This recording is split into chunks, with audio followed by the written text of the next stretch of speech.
called Level, right up the road, probably about 5 minutes.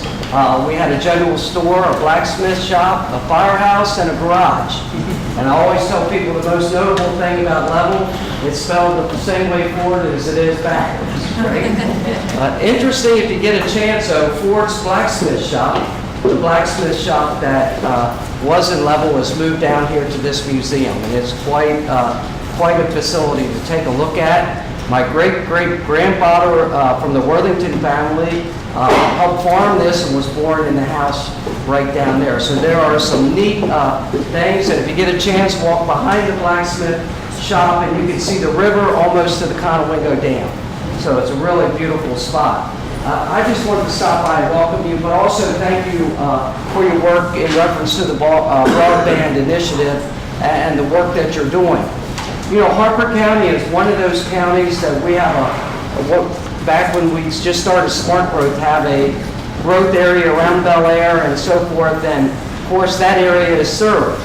But our northern tier, most of the properties that we have in ag preservation, even when you get out into some of these rural areas off I-95, there is no internet service. And so even where I live in Darlington, 10 miles north, if you get one bar, you're lucky, even if you have a hotspot. So it is a continual complaint that we hear from folks as they rely, as school children rely more on the internet, research, working from home, and so forth. Harper County has what's called a Harper Metropolitan Area Network, HMAN, that the fiber was put in the ground.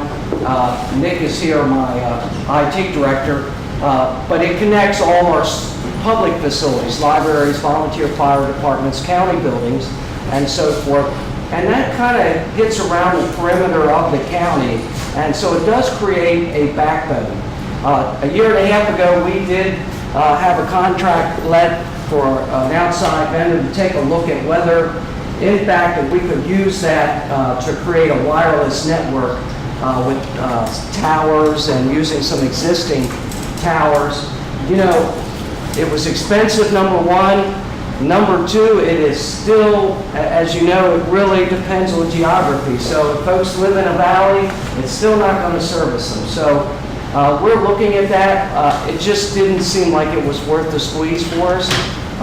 One thing that we are going to do up in the Jarrettsville area, close to where we have the HMAN, is to begin to create some day hubs or day offices where, in fact, citizens can come in and use that backbone and rent a space there and use our HMAN network there. So I know there are no easy answers. We have two providers, of course, Comcast, Verizon, three actually, and Armstrong in the northern end. No one's really putting any capital in the ground. We have areas, even in the rural area, where subdivisions have ended. Another subdivision is coming in with maybe 10 or 15 homes, but they're not building beyond where they are. So I know you're charged with coming up with the answers. I would ask you, I know when I read a lot of the federal programs and so forth, rural is defined as very rural, but there are areas in Maryland that what I would call tweeners. We're in between. We're not exactly rural, but we're not, to the point where we have service. So I don't know if there's a partnership there to have the providers somehow get some breaks to spend the capital and go out, or some other new technologies that are out there. So thank you for your work. We look forward to hearing back from you. Nick, Billy Boniface from my administration is here. Christine, we can answer any questions if you need them. All right? Thank you. I have to go back to Bel Air because I guess if he's not there,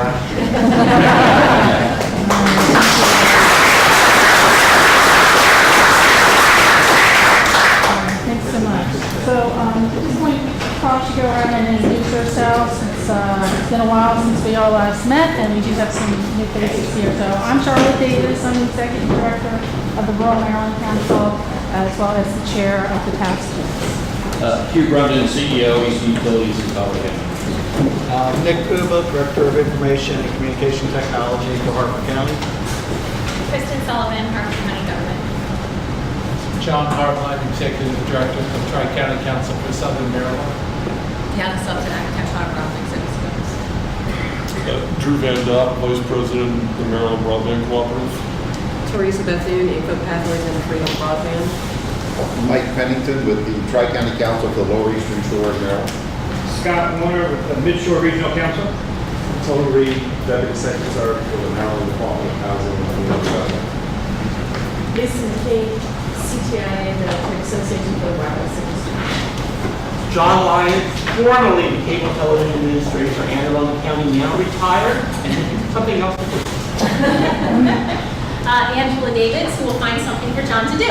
I'm with Mira Wireless, the new telecom. Roger Venezia, Maryland Department of Commerce. Brian Roach with Bay Country Communications. Michael White, Chief Staff of the Maryland Department of Housing and Community Development. Bob Belkey with Chapac Electric Cooperative. Keith Walker from O'Neill Wireless. Allison Marshall, Gage Cloud Services. Max Regalado, Millennial Sales Department, Bay Wireless. Bill O'Brien, T-Mobile. John Woodfield, Delmarva Wireless. Andy Roscoe, Managing Partner, Consolidated Broadband Systems. Jonathan Favorite, Communications Electronics. Hi, Cassie Shirk, Governor's Office. Andy Maroney, Department of Information Technology. Meredith Donovan, Rural Maryland Council. John Cornack with Lumen. All right, well, thanks, everybody. The first item we have is the approval of the December 1st meeting minutes. We met briefly at the Rural Summit. So those minutes are in the packet. Looking at a motion to accept. Mike Pennington, I'll make that motion. Second, Tony Reed. Any corrections or comments? All in favor, please say aye. Aye. Any opposed, abstentions?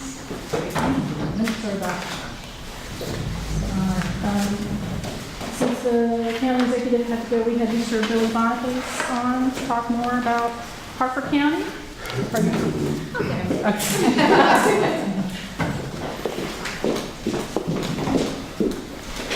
And I do have a change to the agenda.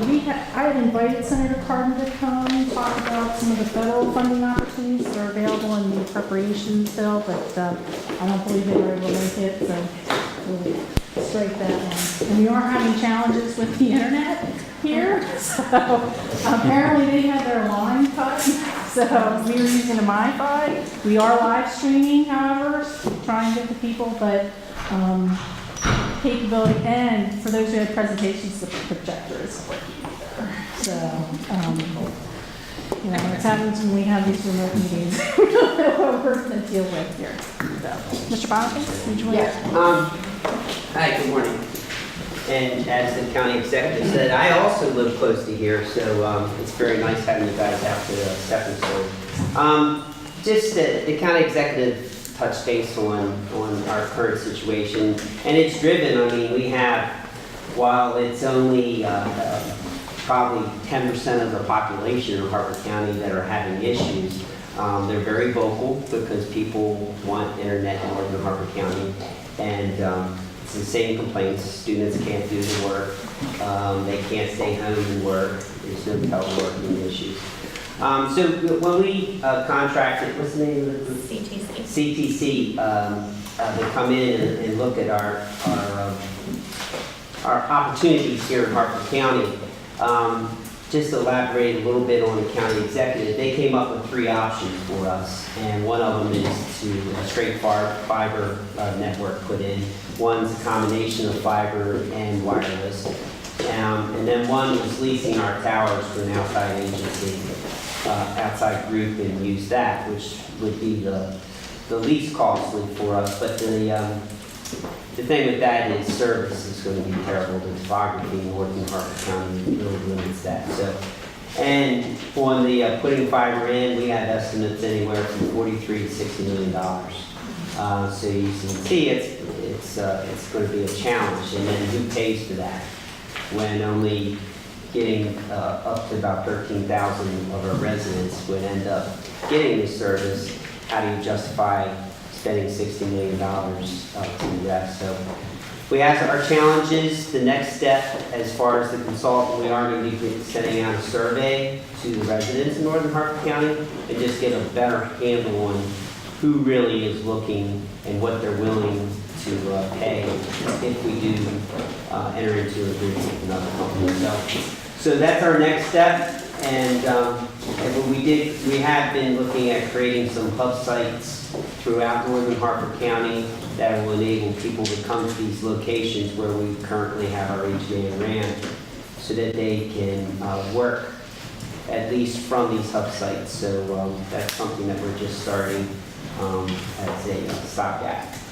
But I'm going to stay for a little while with the crew here, but we're well represented with our director of ICT and our senior budget analyst who's been involved with this from the beginning, Kristen. So thanks. Any questions? Great. Well, thank you guys for being here. Appreciate it. For those of you who may not know, Senator Norman was a member and is the replacement. This is Senator Norman will be on the task force in his place. I had promised Senator Norman that we would meet in Hartford County. So that is why we were here in Hartford County in reflection of that. And so we're excited to be here. And if you guys have a chance to walk around the facilities later, I would strongly encourage it. And it turns out it's a gorgeous day with no rain.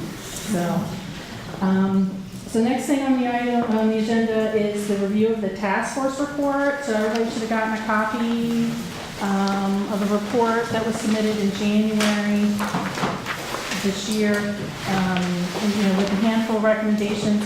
So I did want to go over what we were able to accomplish. So there was legislation to address the permitting and siting of wireless facilities, the Senate Bill 1188. It did not pass the session. So we invited the Maryland Association of Counties and the Maryland Municipal League, who were the primary opponents to that legislation, to come and talk about what they're going to be doing to address this issue at their level. I don't believe they are here yet, so we'll have to wait once they get here. But it did not pass. It was very controversial. The local governments were, adamantly opposed to that. So we're hopeful that we can bring them together, we can work through it. Now, Montgomery County just passed an ordinance addressing this. I think we included a copy in the materials, so that this might be a starting point for a conversation for a statewide level. So, just so we're clear on the last bill, I don't think that was, there was zero. There were meetings that were held. That legislation did not reflect any of that discussion, and I think there's certainly something. I think also just so that people know, Mako on June 15 is having a seminar. I'm Mitzi Herrera from Montgomery County on small cell issues, and one of the things that we're actually looking at in places where we pass legislation in terms of whether it can be moved towards a little more uniformity, particularly like in Montgomery County and Gaithersburg. But we're not interested. I'm just saying we're not interested in using that last bill as a starting spot. I think Big Turtle up in Baltimore said if you took out everything bad that was in that bill, you wouldn't have anything left. So.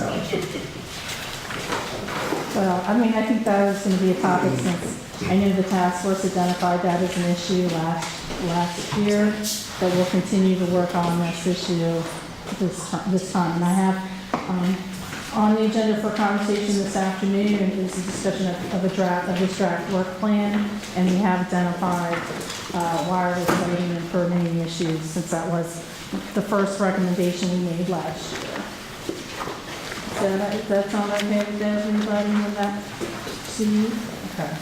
And then there were some other recommendations, including we did recommend to move the Office of Rural Broadband from the Department of Information Technology, which is an inward-facing support state agencies, to the Department of Housing and Community Development. That did occur. So that's what we're happy to see, Department of Housing and Community Development here. We thought that they had the resources and the ability to conduct this work, so that did happen. We also recommended the creation of a state inventory of assets and that was in legislation, that was House Bill 961, and that also passed. So the department will be conducting that work over this interim, and we will see those results, and hopefully they'll talk more about it later this afternoon, how they're going to proceed with that. And then, I think that was, and then we did recommend the extension of the task force, so as you know, it was extended. So House Bill 243 and Senate Bill 968 was actually signed earlier this month by the governor, so our charge has extended for another year. We need to produce a report by November 30th again of this year. And then we did expand the charge, so to work with local governments and identifying mapping and how we can better educate the public and legislators on the gaps in the access to rural broadband and throughout the entire state. They also expanded the definition of rural to include rural areas of all counties, so including Anne Arundel, Montgomery, Baltimore, Prince George's, areas where we see rural agriculture economies. So we've expanded that too. So it's not just the rural areas. It's pretty much all rural areas in the state, including the large jurisdictions. And I believe we have copies in the packet of that Senate Bill 1188, as well as the House Bill 961. I should note also, 961 was expanded to include the reauthorization of the Rural Broadband Assistance Fund and the Rural Broadband Coordinating Council. The Rural Broadband Assistance Fund is a grant program under the Rural Maryland Council, administered through the Department of Commerce. This was funded, we used this fund a few years ago with the stimulus funding to create the Maryland Broadband Cooperative. So that was also included in that bill. And then it also authorized the broadband cooperatives memorandum of understanding with the State Highway Administration so that they can continue to do their work in the rights of way. So that was the result of this past legislative session, and I think we've got a good start this year. So I'm hopeful on how you guys want to proceed. We can talk. I have time on the agenda afterwards, so we can talk about that. There's a draft work plan and some of the tasks. What you all, because I want you all to have input on this and give me guidance, particularly some of the issues around the siting and how we're going to identify a funding model, how we're going to identify these unserved areas, and how we can come to some recommendations for next legislative session. So are there any questions on any of that?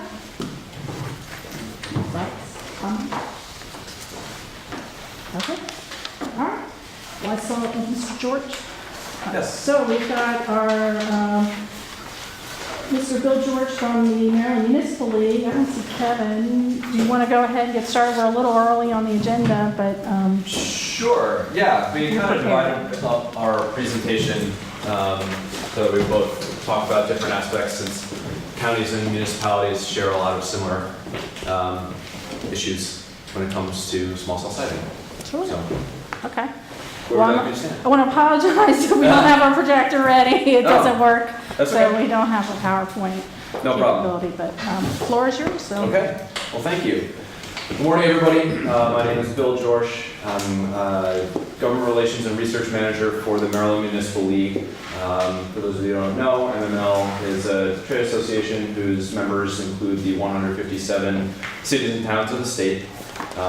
We do, as an organization, everything from state advocacy for the General Assembly and the administration to our annual conference in Ocean City coming up in a couple weeks. We have a fall conference that rotates around the state in October.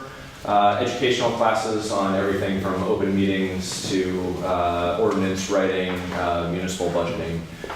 So we're really kind of a one-stop shop for municipal leaders. Go through what I have here. So when it comes to small cell siting, this is something that I personally have been working on for the league for a little bit over a year. It started when the FCC came out with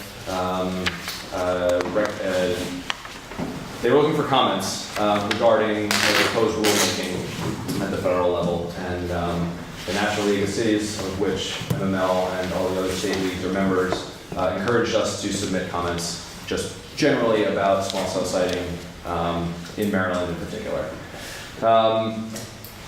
So, kind of, what are small cells? I'm sure many of you know that they're kind of like what they sound, right? If you think of a large small tower shrunken down, they use less power, they have smaller range, they need to be more densely located in order to have the same coverage area. So the infrastructure is smaller, but there needs to be more of them. And some of the industry folks have started to use or approach municipalities and counties to use poles or existing infrastructure in rights-of-way owned by the local governments. So that's kind of where we come into this whole scenario, is the, I guess, more or less property owner of the infrastructure that industry would like to use to deploy their newer technology.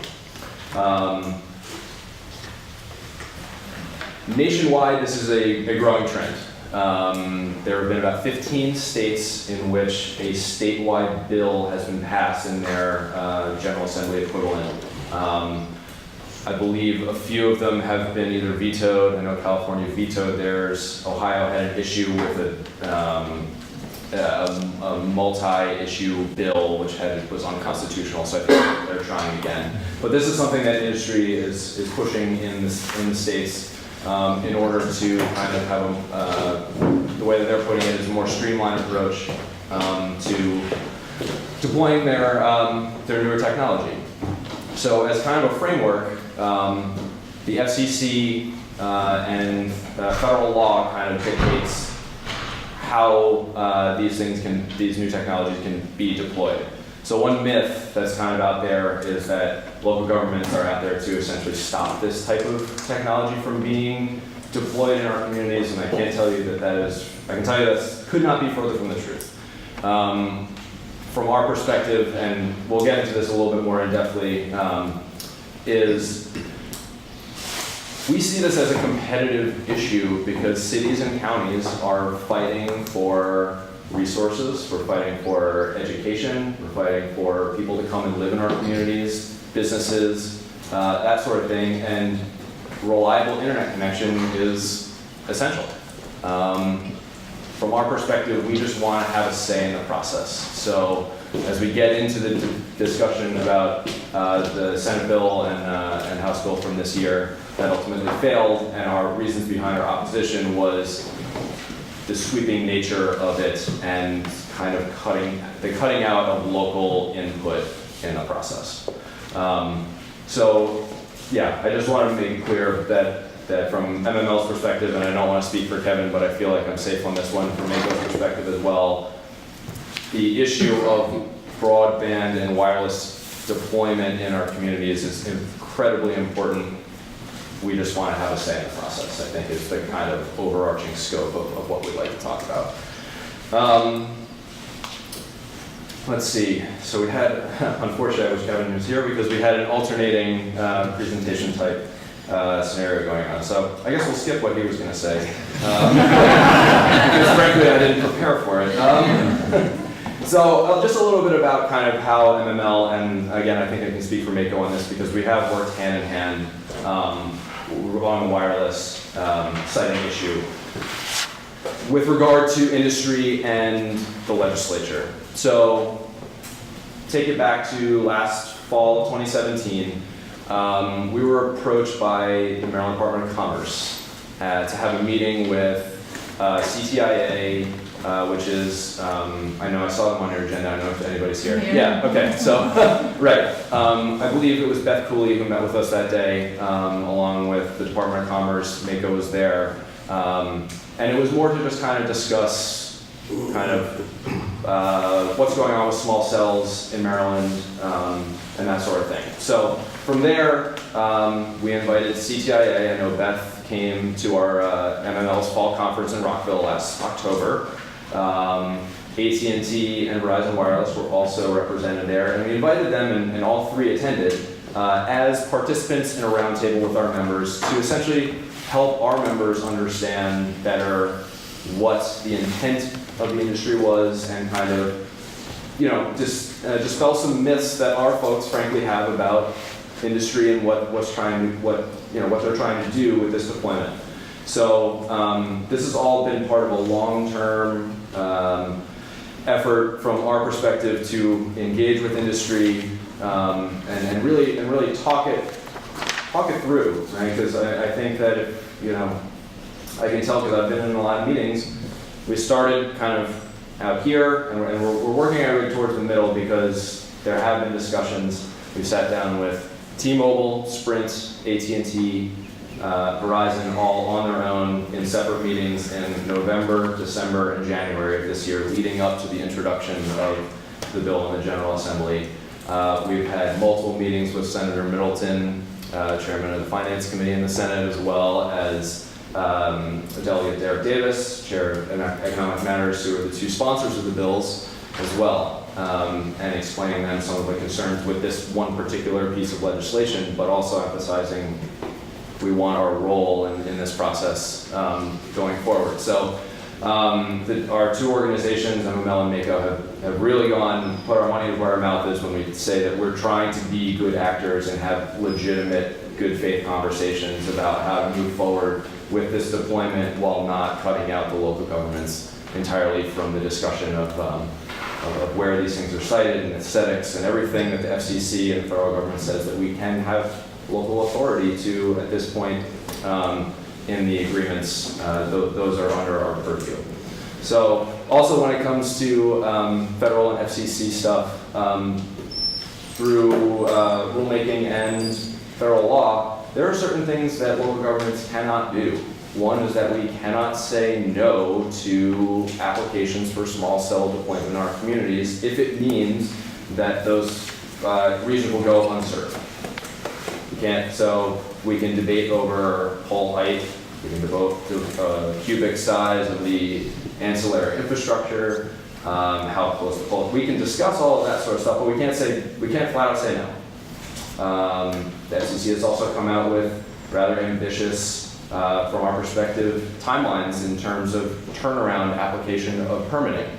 Those are things that we have to abide by, and at times it's really, really challenging, particularly from our perspective. Some of our smaller cities and towns that are being approached, they've got a staff of 4, and so it's difficult for them to do these turnaround times, but it's in federal law. We can't discriminate between providers. If AT&T comes in and we give them a price on a pole fee, then we can't Verizon comes in a month later, we can't charge them twice as much. So there's a lot of things that we cannot do when it comes to regulating the small cell siting. So just want to point that out as well.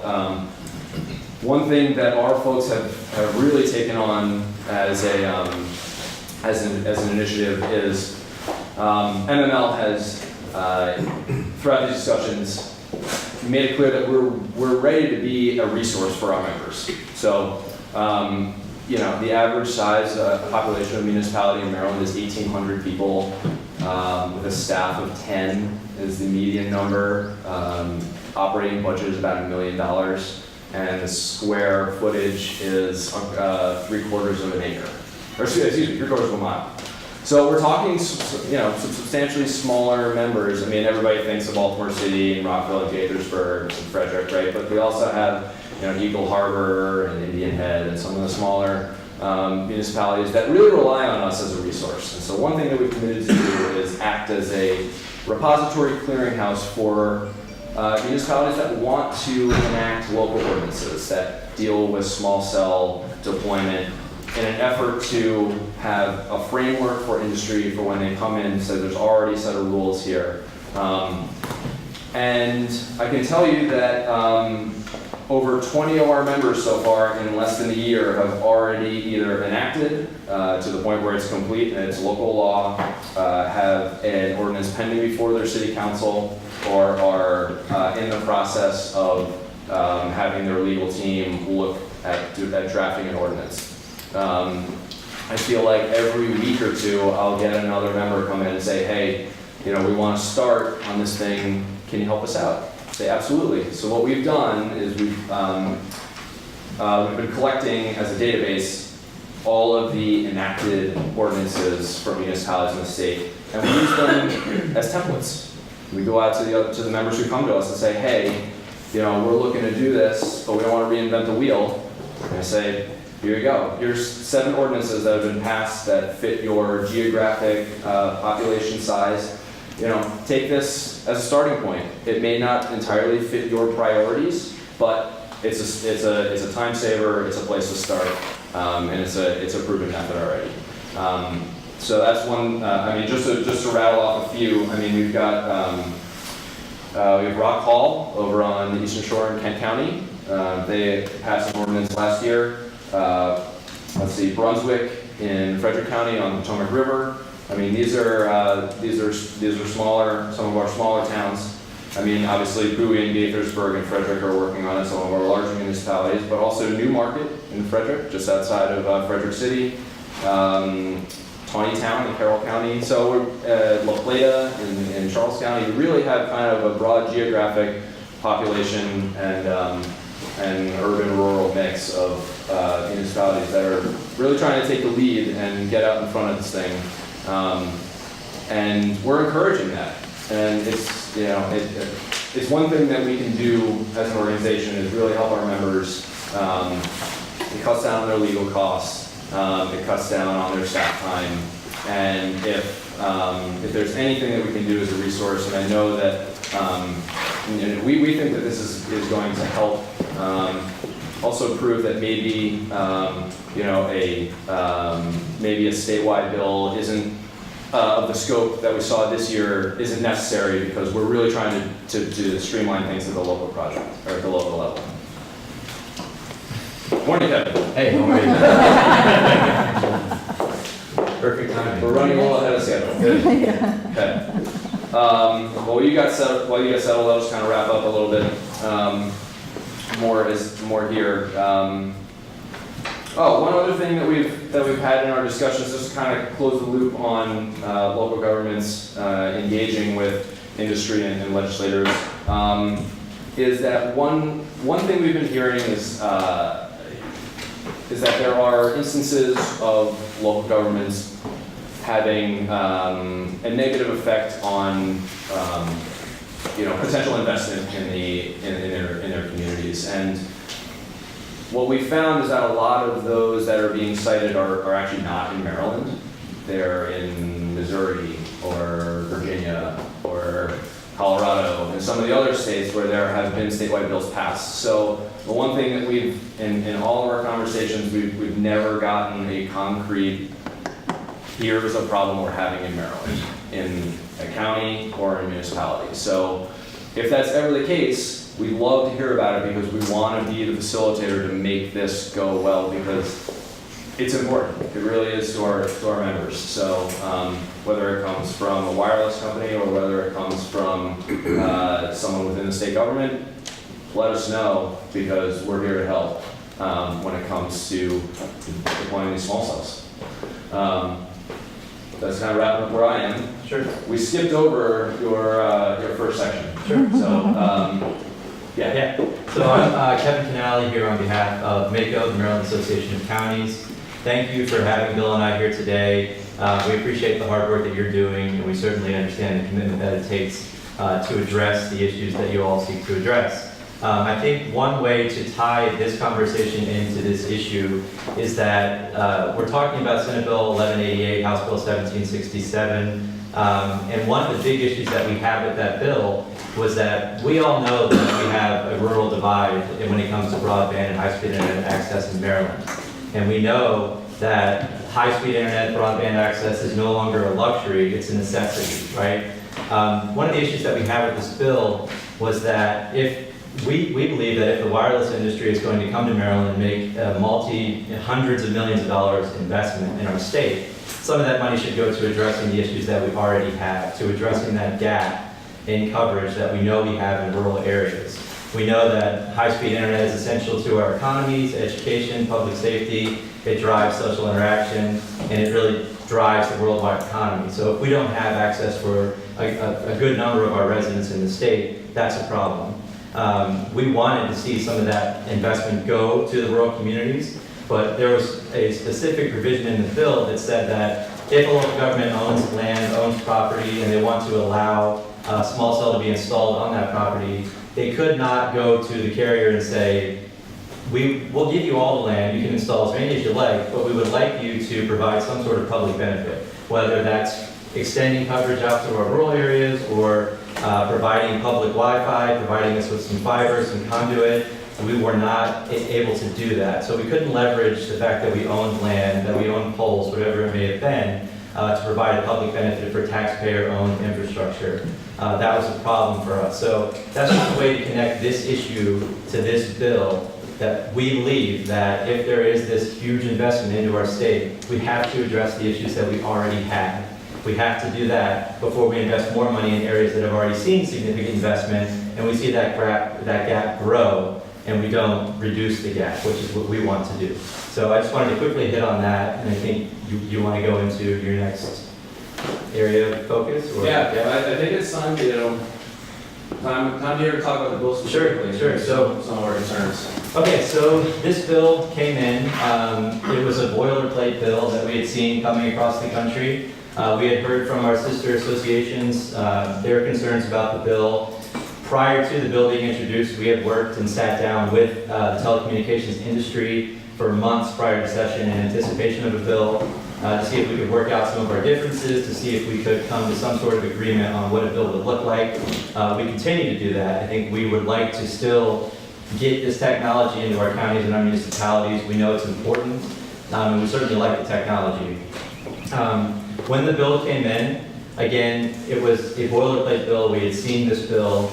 There were a couple of slight adjustments, but some of the issues we have with the bill, number one, we already talked about the fact that it wouldn't address the rural divide. Number two, it basically steamrolled local government's ability to zone within their own jurisdiction. So this bill said that any installation of small cells in the public right-of-way, we have no control. If someone wanted to amend, or excuse me, if they wanted to add equipment to a pole, if they wanted to do maintenance on a pole, we had no say. So while small cells may be small, which they are, the equipment that it takes to make them work is actually pretty big. We're talking about the size of a refrigerator. So we would have potentially refrigerator-sized cabinets hanging over public right-of-ways, over sidewalks, and then you have people up there maintaining them, and we have no say into how that went on. So really it was a public safety issue for us. Our biggest concerns are protecting the safety, well-being, and way of life for our residents. So that was a major problem. We heard from a bunch of residents that they had issues with that specific piece, was that no one's going to be looking out for us when these boxes are being installed. Another problem was that, again, the local zoning piece is huge. We talked about the fact that we couldn't ask these folks to offer some sort of public benefit on taxpayer-owned infrastructure. When infrastructure was installed, it wasn't understood by residents that that would be subsidizing in the future small cells. And again, we like the technology, we know it's important, but that's a piece that we would have liked to see be included. We also had an issue with the fact that we heard from cable companies, other providers, that we would be granting special privileges to small cell providers. So, for instance, application fees would be capped, they'd be able to be in the public right-of-way.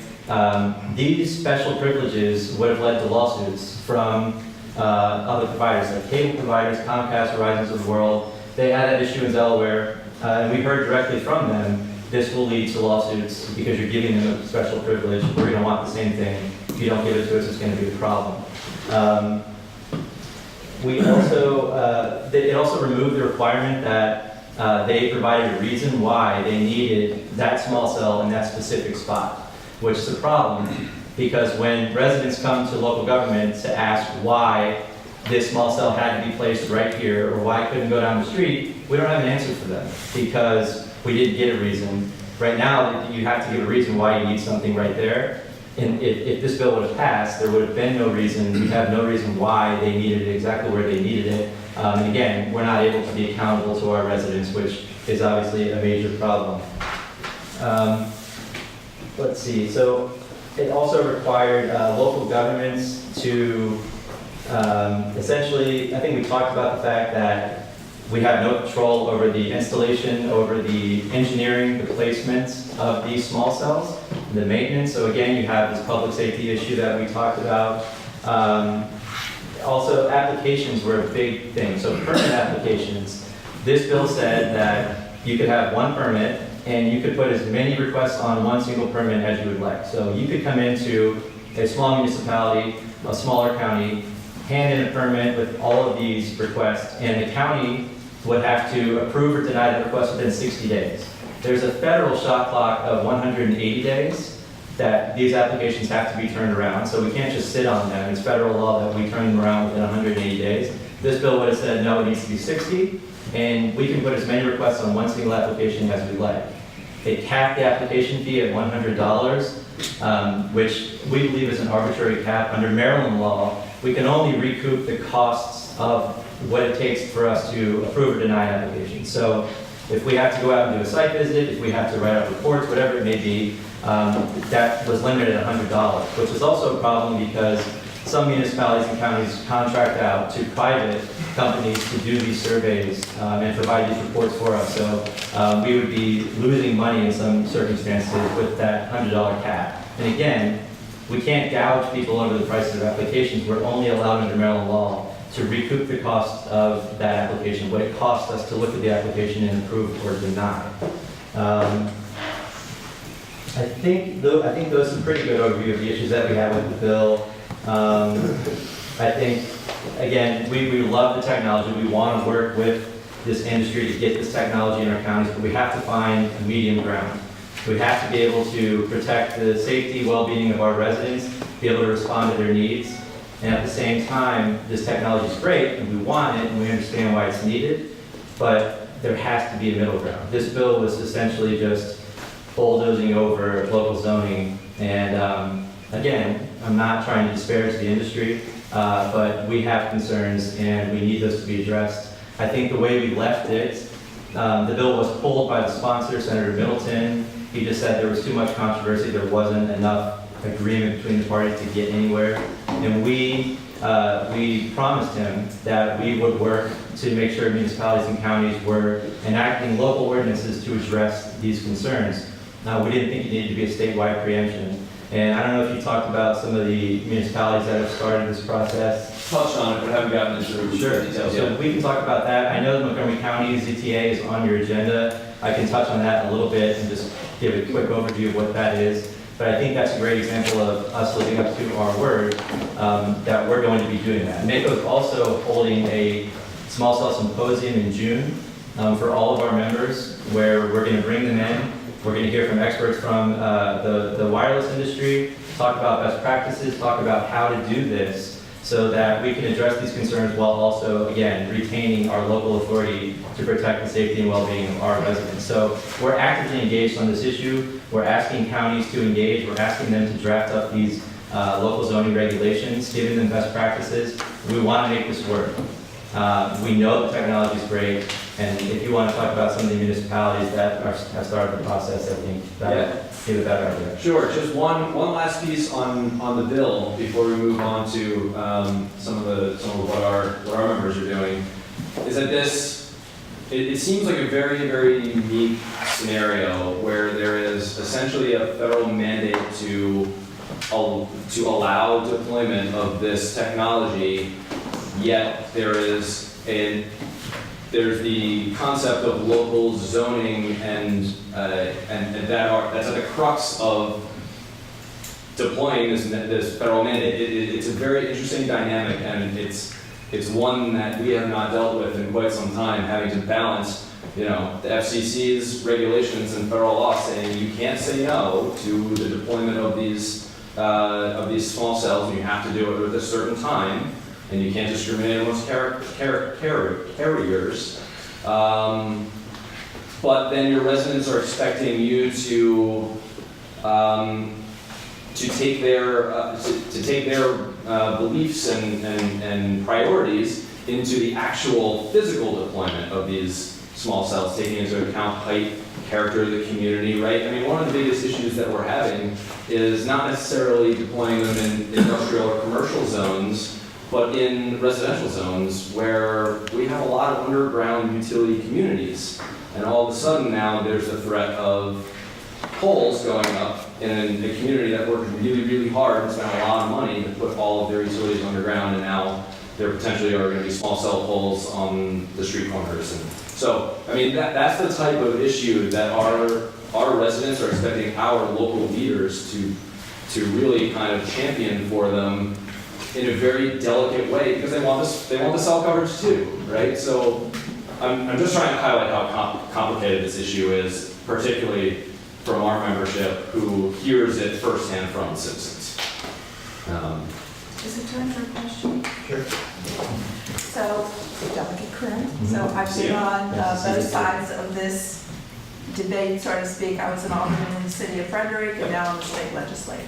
So I understand maybe you're getting some, and you know, in Frederick, it doesn't seem to be an issue right now. I'm not hearing about it. I'm not hearing that the mayor and ward have taken up this issue. And we are the largest city within a county in the state of Maryland. So let's just put that out there.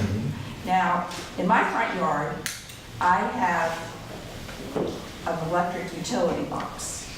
It's not the size of a refrigerator, but it is the size of a lift-top freezer. It is pretty big. Everybody has them in their yards. I mean, you know, in every block.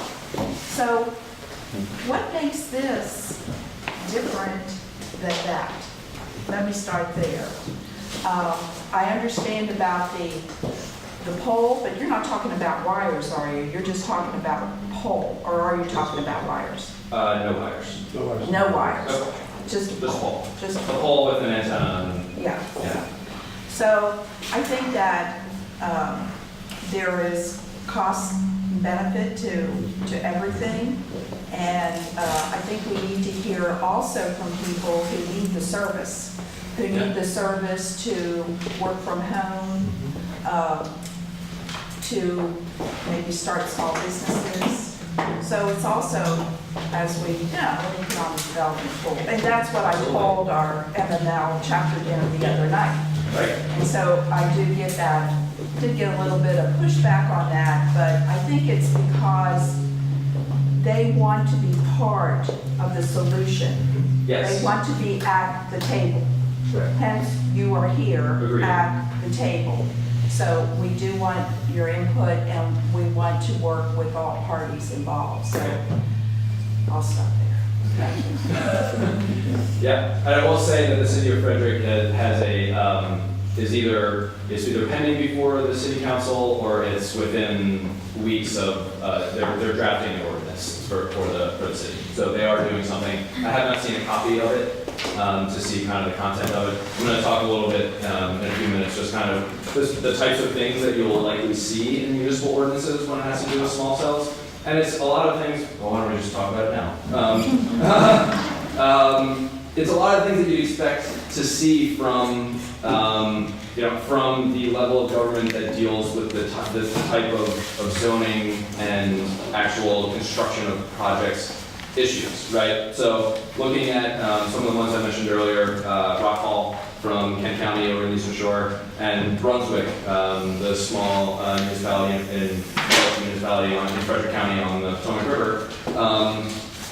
Just kind of scanning those this morning and looking for similarities, there's a ton. They discuss what is required specifically for application for a permit from a wireless carrier. So there's no question about what is needed for to submit a completed application. They address height of the poles, not necessarily in a minimum or maximum specific cap, but as it relates to the zone in which it's located. For instance, it can't be 10 feet higher than the highest pole within 500 feet of either side. Or, in another instance, it can't be more than 10 feet taller than any currently approved structure in that zone. So it's flexible depending on where in the city it's put. Other things are aesthetics. This has to do with character of the community. It doesn't, one of the ordinances didn't get too specific, just said it has to be one of the factors that are considered when choosing the pole material and that sort of thing. The other talked about types of paint and that sort of thing that should be considered. Again, it's not a you have to use this brand of paint or anything like that. Here are some things that need to be considered when a new pole structure is going up. And then there's also obviously a differentiation between existing poles, which in a lot of cases are a better option for communities because the pole's already there, rather than having to put up a new one which can generate a little bit more controversy. Those type of things are addressed. Generally it's a little easier to use existing poles. Versus the municipal ordinances, I think they're trying to funnel onto existing infrastructure. Other things are safety aspects. If they are along a road or pedestrian walkway, then it can't block a line of sight at an intersection. Types of safety, pedestrian safety issues. As well as accessing the right-of-way for maintenance of the pole or any sort of antenna infrastructure. It just has some safety issues because, although the pole may be, if it's a new pole, maybe it's owned by Sprint or AT&T when it's erected, it's still in the municipal right-of-way, so there's a liability issue when it comes to accessing the property. And the municipal ordinances want to make sure that the liability is assessed to the proper entity or if there happens to be an unfortunate safety incident. And as Kevin mentioned earlier, fees. We don't like this to be the kind of front and center issue because frankly it's more ancillary than the actual kind of public input from the local governments. But the fees are a big issue. And it's, as Kevin mentioned, it's essentially a giant the bill as written was a giant subsidy to the wireless industry. And it seems, from our perspective, I don't want to say arbitrary, but there are not many, if any, industries that are getting this type of rate cap from local governments to install their infrastructure that we have to allow them to install anyway. So it's things like that. Yes, question. I'm hearing the use of pole and tower. So I just want to clarify, if you're using those interchangeably, meaning a tower with the crisscross structure or a pole, the tall metallic poles that the mobile providers are using. Okay. Or the electrical pole. Right. So this may be better answered by the CTIA later, or now. Whenever. Okay, yeah. I can say something now? Please do, yes. And also, when we look at this in the context of rural areas, the majority of small cells today are going to happen in the urban environment because we are using, so I have, for my presentation, this is the usage of data traffic across the U.S. The use of mobile data has gone up 238% in the last 2 years. So we're seeing huge areas, urban areas, where there's mostly high concentration of people and high population, where the wireless industry cannot keep up with the data traffic that currently exists. We're not even talking about going into any other area. So the technology has, the wireless industry has evolved very quickly in, the early 80s since it's gotten, since it was developed. So this right now is primarily a solution in urban areas where we need to deal with today's problem of I'm standing at 5 o'clock at the corner and I want to use my Google Waze or Google Maps, and I can't do it because everyone's doing the same thing. So we're trying to really go into urban areas. As you look at this in the broadband concept, in rural areas, we're still going to need the towers. So we're going, the towers are never going away. Right now, this is a way to deal with congestion. Now, as technology evolves, 5-10 years from now, everything's getting smaller. Look how, cell phones are getting bigger, but the technology inside is getting smaller. But as we move to different, as things evolve, we will need small cells in other areas. Now, in rural areas today, there's a college campus, other different, you know, a large office area, you may be, you know, the application of some small cells will work. But we still, in the rural areas, it's really still going to be macro cells today, macro towers today. I'll hold off on that. Okay, and also, all of this wireless infrastructure needs fiber. It needs, you know, underground fiber and electricity. So if you're in a very complex rural area where you can't get electricity there and you can't get fiber there, you're not necessarily going to be able to get wireless there. Just as large towers need fiber and electricity as well. So there's the complexity of serving rural areas in a nutshell. I'll say some comments for later, but I think we've solved that for the industry and we've shared it with them. But I believe because of the disruptive nature of the technology, they don't want to touch it. But I believe later on, before this session is over, I would like to share with everyone the technology that we're referring to that does not need towers, the throughput capacity of asymmetrically up to 450 megabits per second, and it's all Wi-Fi based. And as Phil mentioned earlier, it goes into security. It goes into security when we think about the FirstNet network. It goes into security when we think about rural America, something that we have personally had discussions with sheriffs with. There are some cities in the U.S., as a matter of fact, I would venture to say many of them, that law enforcement cannot use the radios in their car, and they can't use their cell phones. And folks, this has even happened in Washington, D.C., where we spoke with the local police, but not to digress right now. Well, I'll that's share what later. small cells wants to try to fix some of that Yeah. in the urban environment. Yeah, with Next Generation 911, we have commissioned to advance Next Generation 911 in Maryland that just passed this year. They're going to start their work this summer. Yeah, this is certainly one of the issues that we need to address is that interoperability with the FirstNet network. All of this, small cells can certainly help to address those issues, especially in urban settings. But we still have the issue in rural areas. And as you mentioned, I'm interested to hear your comments later about the technology to help rural areas address that issue, particularly when it comes to emergency communications. Couple of questions. Yeah. Okay, mine's easy, I think. You're gonna tell me you don't know. So, you're saying $100 is not enough for the application fee. Speculate on how much is it on the average, what is that application fee? I'm just trying to find out the gap. What is the average application fee? I know there's a million variables here. Right. You're gonna tell me you don't know. I don't know. Yeah. No, I think, so part of the problem is that, you know, as I mentioned earlier, you know, for a city like, you know, Frederick has a giant staff, right? Yep, sure. And they can probably, you know, get their costs down, administrative fees. But I mean, if we're talking a municipality with 4 or 5 employees that. Mayor Spook down in Brunswick. Right, yeah, right, and you know, maybe they don't even have legal counsel. Sure. You know, they've got that's gonna be a little bit more.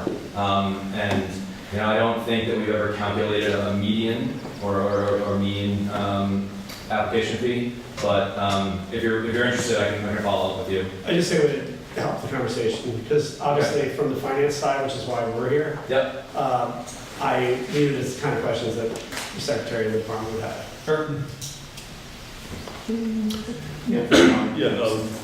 Kevin, thank you for being here. Oh, Drew.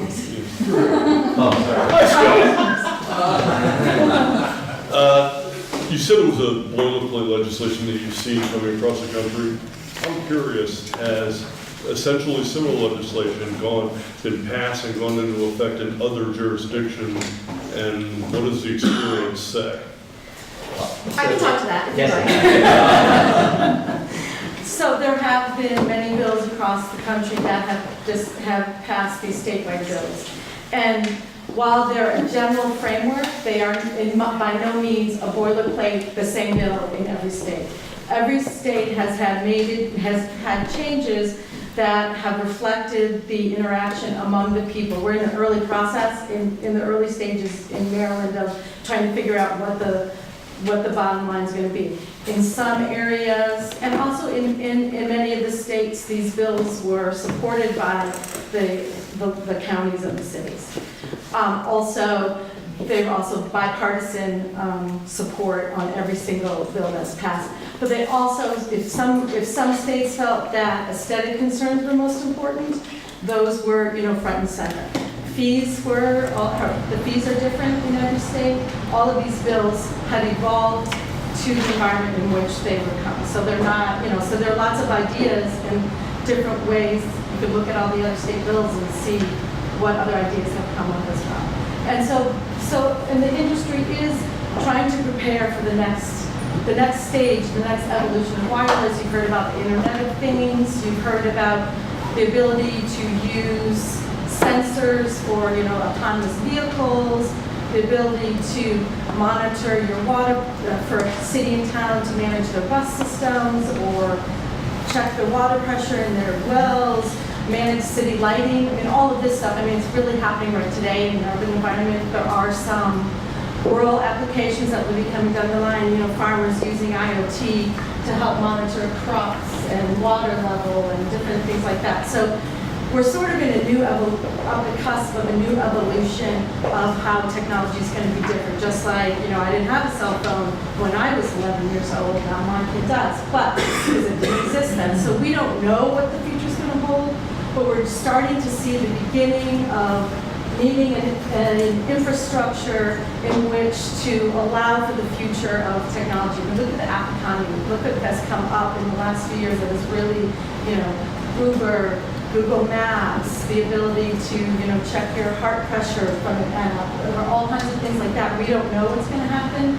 Telemedicine for rural areas is going to be something great, even in, urban areas and rural, to be able to see and talk to a doctor without having to come in to physically go there.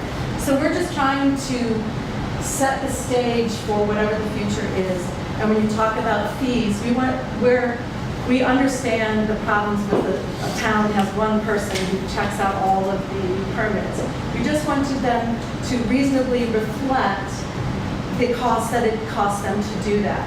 We are hoping that towns and cities and states will see the ability to allow this infrastructure to be there as the thing that's going to help their residents, not the amount of money they're going to take in for rent, for fees, to have this things on the structure. It's really setting up a new environment rather than seeing this as the way to fill your coffers today.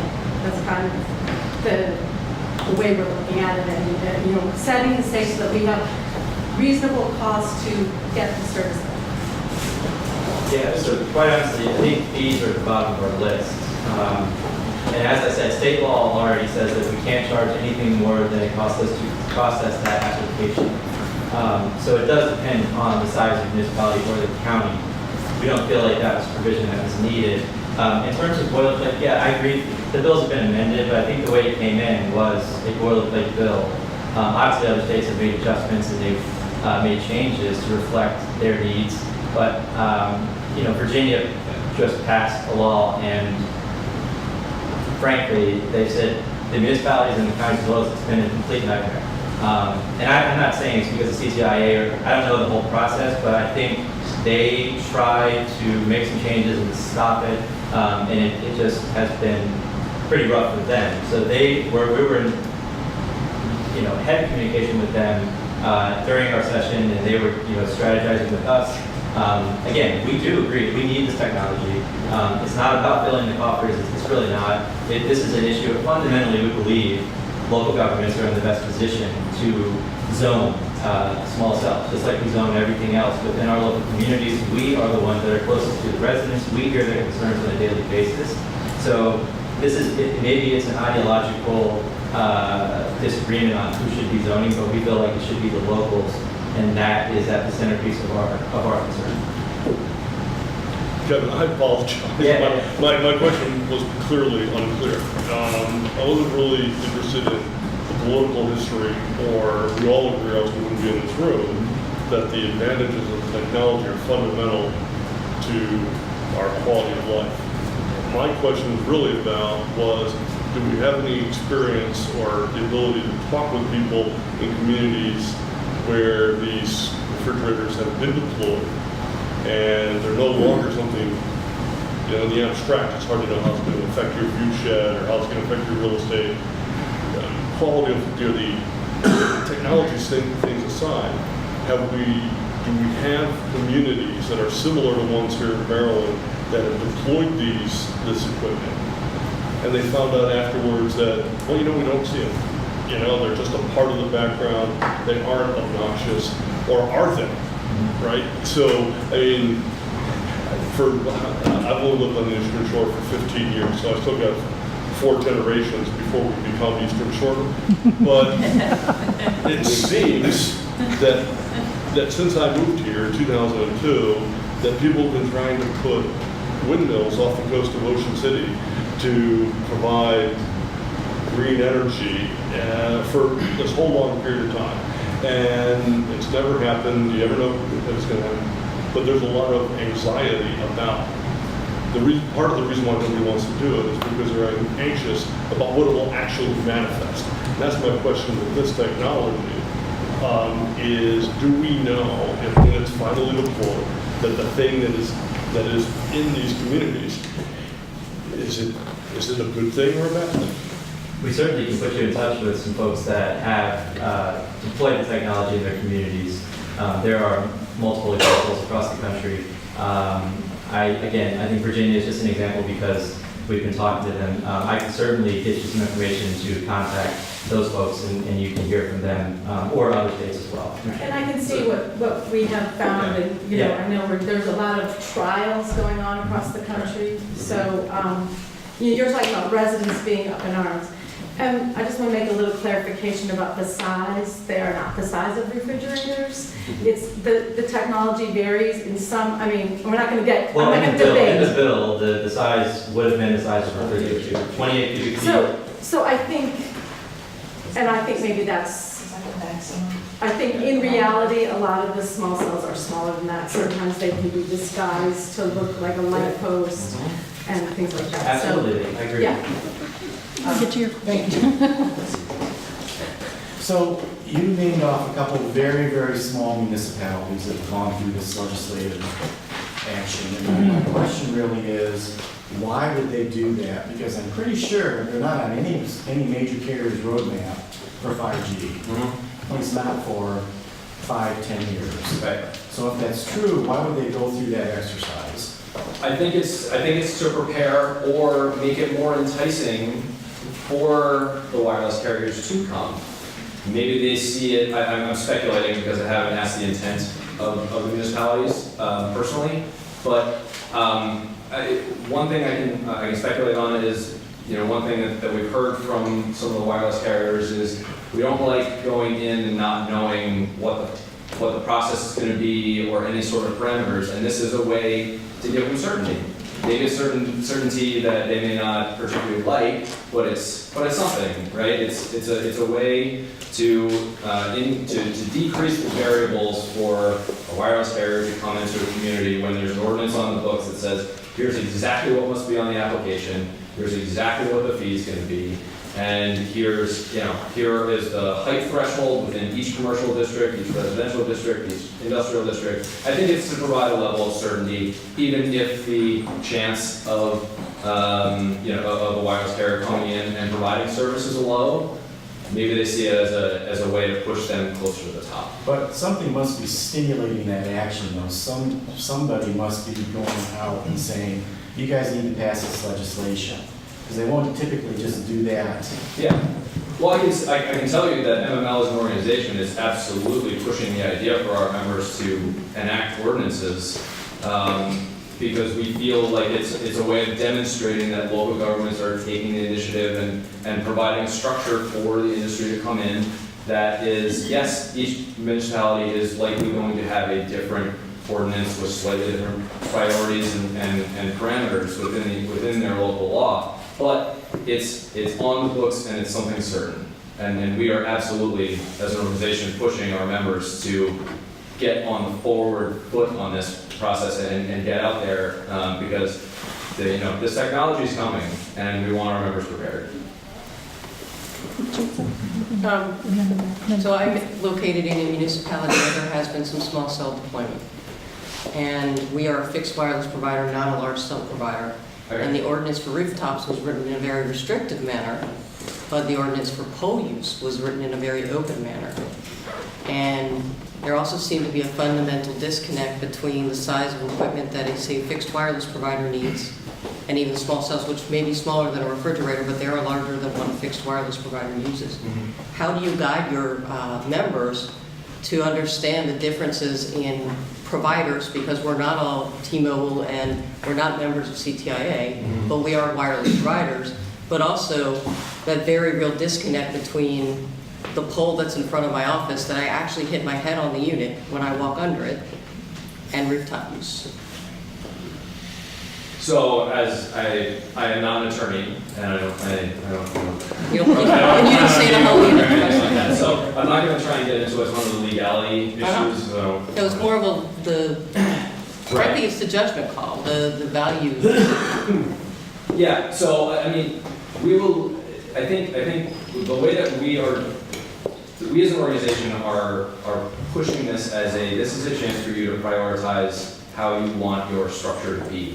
And we're providing templates that are frankly diverse in nature, right? So we have some that are, that are rather enticing for what I would envision as enticing for a wireless carrier to come in and say, wow, that's pretty reasonable what you've got going on there. And others are a little bit more strict. And this kind of plays into what we're talking about, is that it's up to the local government to prioritize what they want. And I'm sorry, I can't.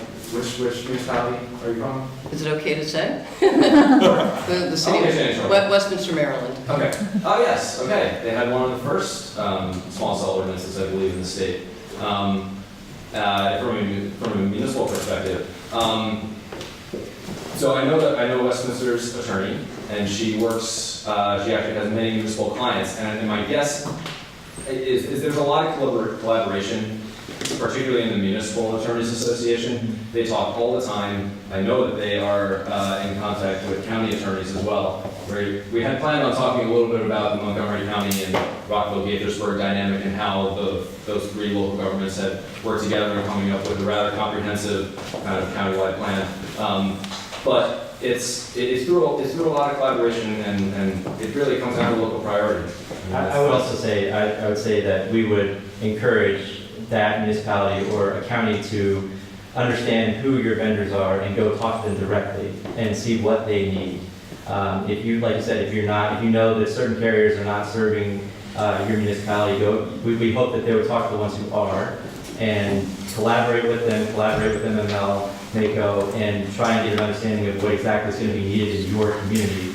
And that's exactly why we think this should be done at the local level, because, as you said, counties and municipalities have different carriers, they have different needs, and we would hope that those specific counties and municipalities would collaborate with the folks who are servicing their municipality or county, work with them directly so that you can come up with a solution that works for everyone in that specific community. What works in Montgomery County probably is not going to work in Kent County. And that's the whole idea here of local zoning, and that's what we believe is the best way to go about this. What work, if any, is your association doing for the residents of these communities, whether they're here in Maryland or anywhere else, to guard them against some of the dangers of, say, for example, 5G compared to a fixed wireless base station operating on 3.5 gigahertz? So federal law says that we cannot prohibit these small cells based on frequencies. So in Montgomery County, I know they heard a ton of testimony about health concerns, risks. The federal government says you can't prohibit small cells based on concerns about frequencies. So while we listen to those concerns and while we know that they're valid, at the end of the day, we can't use those to prohibit the installation of small cells. And I know that was a big issue in Montgomery County. They had residents out there asking for 1,500-foot setbacks and very concerned about potential health effects. But again, the federal government has preempted us from using that as a reason to prohibit small cell installation.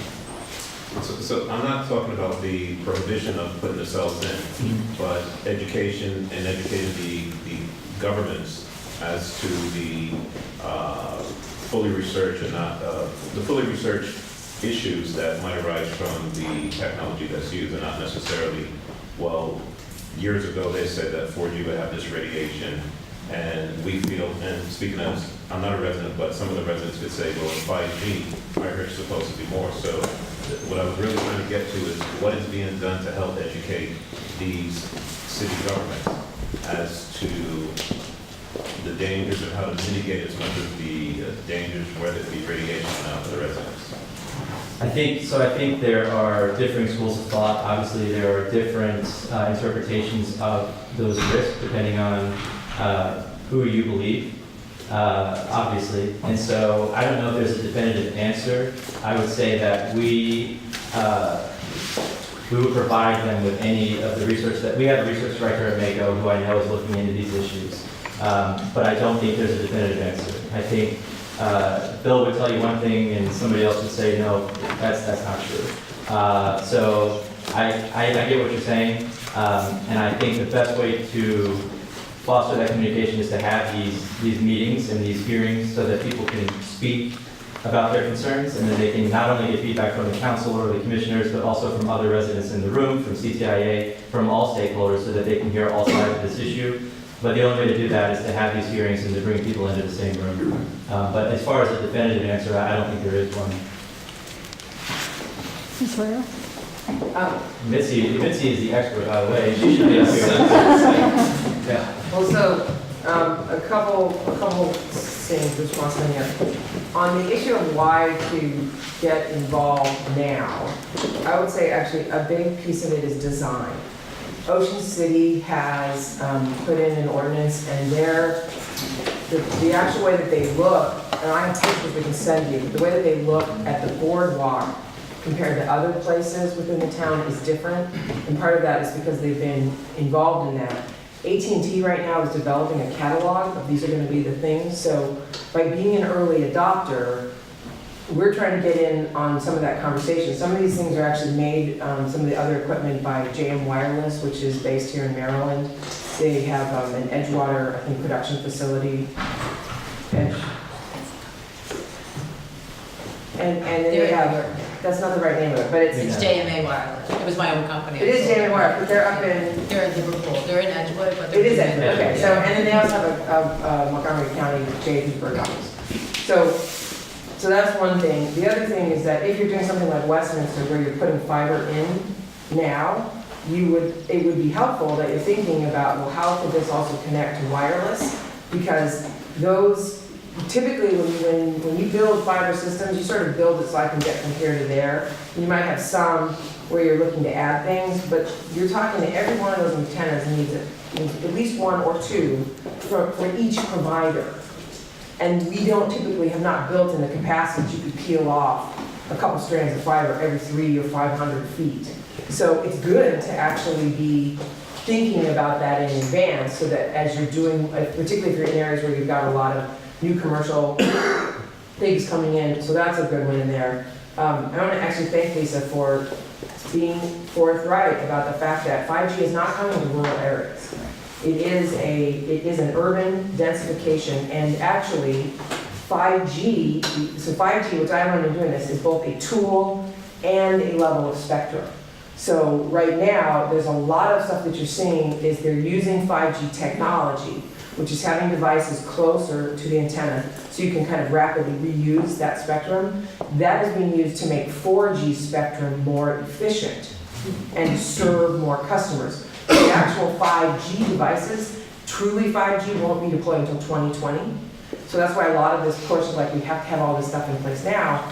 I mean, a lot of it's like, yeah, it's nice, but there's no evidence that it's actually driving deployment. I think you'll see that here in Maryland, where it's mostly the counties along the I-95 corridor, and they impose franchise fees for cable, and most of the rest of the state, they don't. And deployment for Verizon, when they came in, it flows through the I-95 corridor, except for the city of Baltimore, which is a big hole in the donut. It wasn't just having lower fees or no fees suddenly led people to go to these other places. It's always going to be driven by density and construction costs.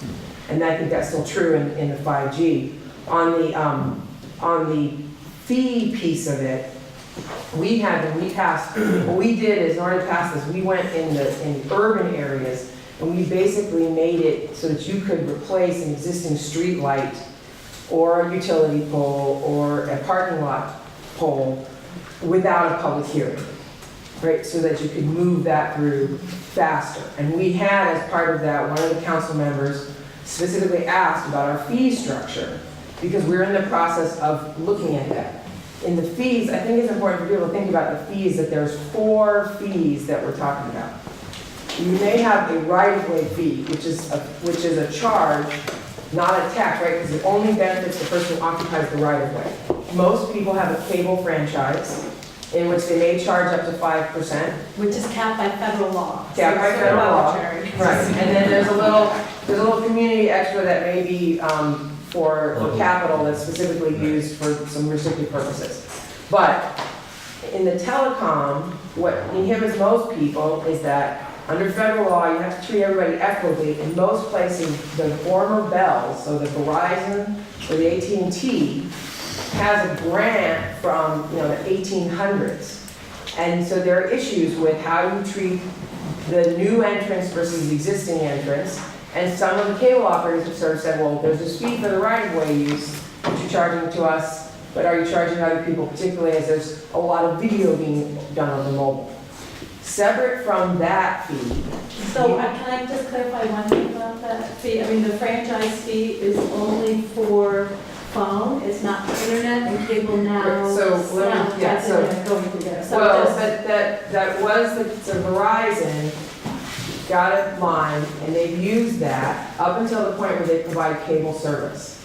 They used it to build out in Montgomery County, and when they got to the point where they wanted to actually offer the service, because of federal law, they actually came in to get the cable franchise. Right. But Comcast, conversely, has a cable franchise, but they're using that to deploy their broadband and their telephone in that. So it's a little, I mean, it's an area in which the 96 Act was kind of intended to deal with this, but the technology always moves faster than the law, so there's some issue about that. The second thing that you might have are permitting fees, which is stated, those are capped by case law at what is cost. And we lost several of those cases, I can tell you. We know what is and what isn't. So there is that permitting fee. And then you have, I, as the county-owned property, as a property owner, those are my lights and my buildings. And those are not capped. And that is what the bill would have done. I mean, we put in solar panels in a lot of our facilities because we made a trade with the power companies and said, you can use our property, put in the solar panels, and in turn, we get a reduction in rate. And there's a $5 million program that we're funding for energy sustainability that's funded because of that cost savings in our energy bill. So there's lots of cases where municipalities, we lease property for, if you want to use it for your wedding. You know, we have lots of those examples. So we don't think that there's a question in that, and that's a policy choice, right? It's not dictated by law, but I will say that in the state bill, if you price rural the same as urban, you're just giving more incentive to have it stay in the urban area. Because now I don't have to pay the true market cost to put it in downtown Baltimore, or the Boardwalk at Ocean City, or the Silver Spring Bethesda, right? It's going to be the same price for that as if I'm in Berlin, Maryland. And I'm going to tell you where the business economics say, well, do I go to Bethesda first, or do I go to Berlin? So you have that, and then the last thing is zoning for us, is that we do have an administrative fee. That's a cost when we're having that public hearing. Now, I'll tell you right now, we haven't looked at our fees. Initially in the county, we subsidized the cost for new towers because we wanted to get the big, large cell phones. We wanted to get that service to come in, so we didn't charge the full cost of reviewing that. But now, where you've got many more, because in that case, we didn't have that many new towers, so we tried to open up building space. We tried to look at those things. So what we're looking at right now is we think that our fee cost, if you come in and you just want to, when we do the engineering review, We look at that you meet wind safety ratings, we look at the equipment, we meet that you're gonna meet the FCC compliance ratings. We kind of take an initial and look, kind of like zone-wise, what's, you know, what's what. And make sure recommendation. If you're just swapping out the antenna, we think that's about $700. If you are adding an antenna, that's about $1,300. And if you are replacing a structure, it's probably about $4,600. And we're going through, looking at those costs. The costs that we're charging now are about $515 and $2,500 is what I just said for those three things.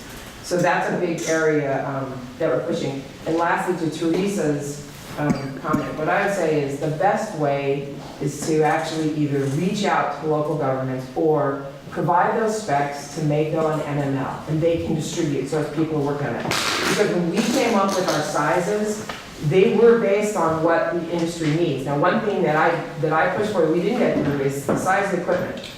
You have both the antennas, which we moved in ours to be more technology neutral, and they just basically have, depending on what you're putting them on, they have an overall volume limit and a length limit. For most of the providers, in addition to the antenna, which they probably want something that can be at least 4 feet tall, and you're gonna want a couple feet extra for the mast. In that case, the equipment, the minimum size equipment you probably can have is 12 cubic feet. That is a 6 by 2 by 1 box.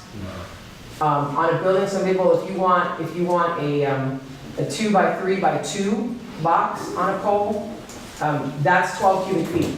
What we didn't get through, which we may have tried to do, is that a lot of people, when they want that stuff in the base, you need a bigger box. You need to have something probably in the 21 to 23 cubic feet, because you just have to harden those things, because people just come by and they kick them or whatever else. I don't know why people abuse things that they can get here, but those are just in local government, and this is not new. And the last thing I'll say is just about the cost of the pole. We're looking at that. The average price right now is about $1,200 a year, I think. It's a year. I honestly one I can't remember if they're a year or not. City of Boston does something where they have an option between, you have a fixed price, it's like $250 and 5%, which works if you're somebody like a Crown Castle who's leasing out space, or they have like a $2,500 fixed price, and that's for somebody like say like Verizon, who I don't know how many users I have in that area, it's hard to count, but I can kind of look at that. Baltimore City charges somewhere between $924 per attachment, and that is based on the volume discount, the more that you put in there. Overall, what I'll just say is, it's not going to solve your budget problem. Even in Montgomery County, you're looking at somewhere between $200,000 and $1 million, depending on if you charge $500 or more per pole. And then over time it grows. However, in our transportation department, it's not even, I don't think it makes a tenth of their total budget that they have. I mean, 0.1% of it.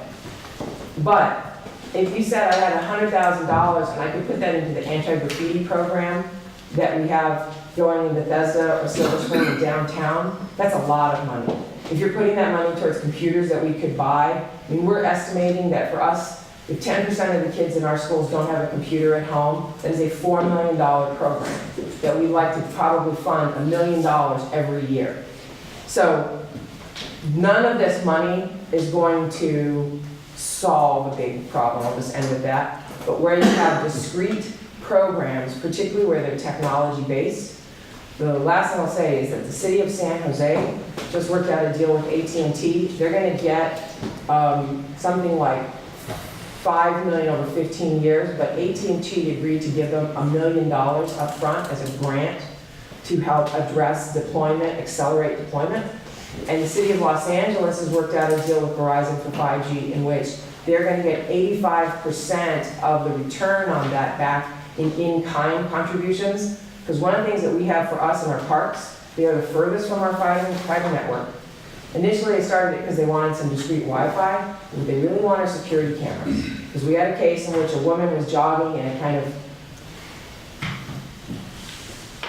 not deserted area, but you know, and there was an incident. And so having a camera that's on there and those things that when you have a provider that you can work in kind with, say, I need to get fiber and I need to have power there, you can find ways to get this equipment in. So that's really, I was lastly close it with us. For a lot of this too, it's not just necessarily the money, it's the partnerships to expand our networks into other places and find more places that we can provide free Wi-Fi.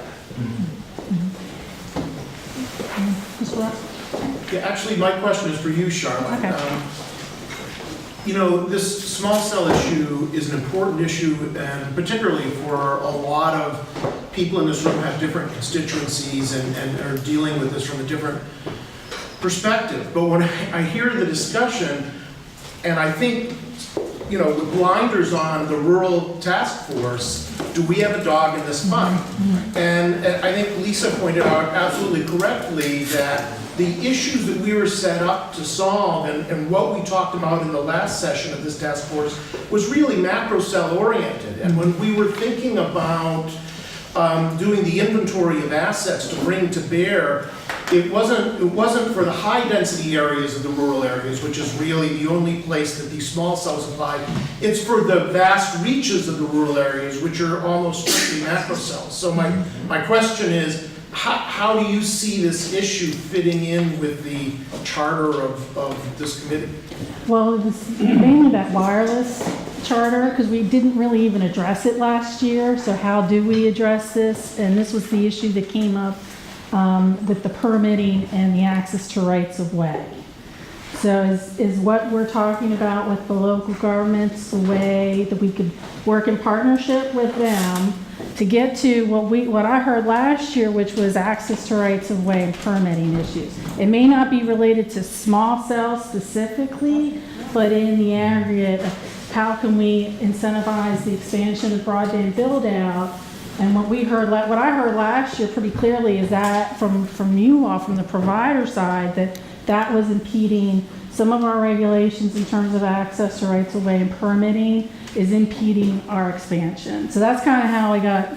That was beautifully put, and I think, for me anyway, it's very helpful to keep that focus in mind from our perspective. And just to add on to that, I think it's not just a wireless solution, as we all know. There's a lot of other solutions besides just wireless, and so that's the thing. Yeah, and I should clarify that for our partners with the local government, that is our focus. It isn't necessarily small cell technology, but how do we facilitate?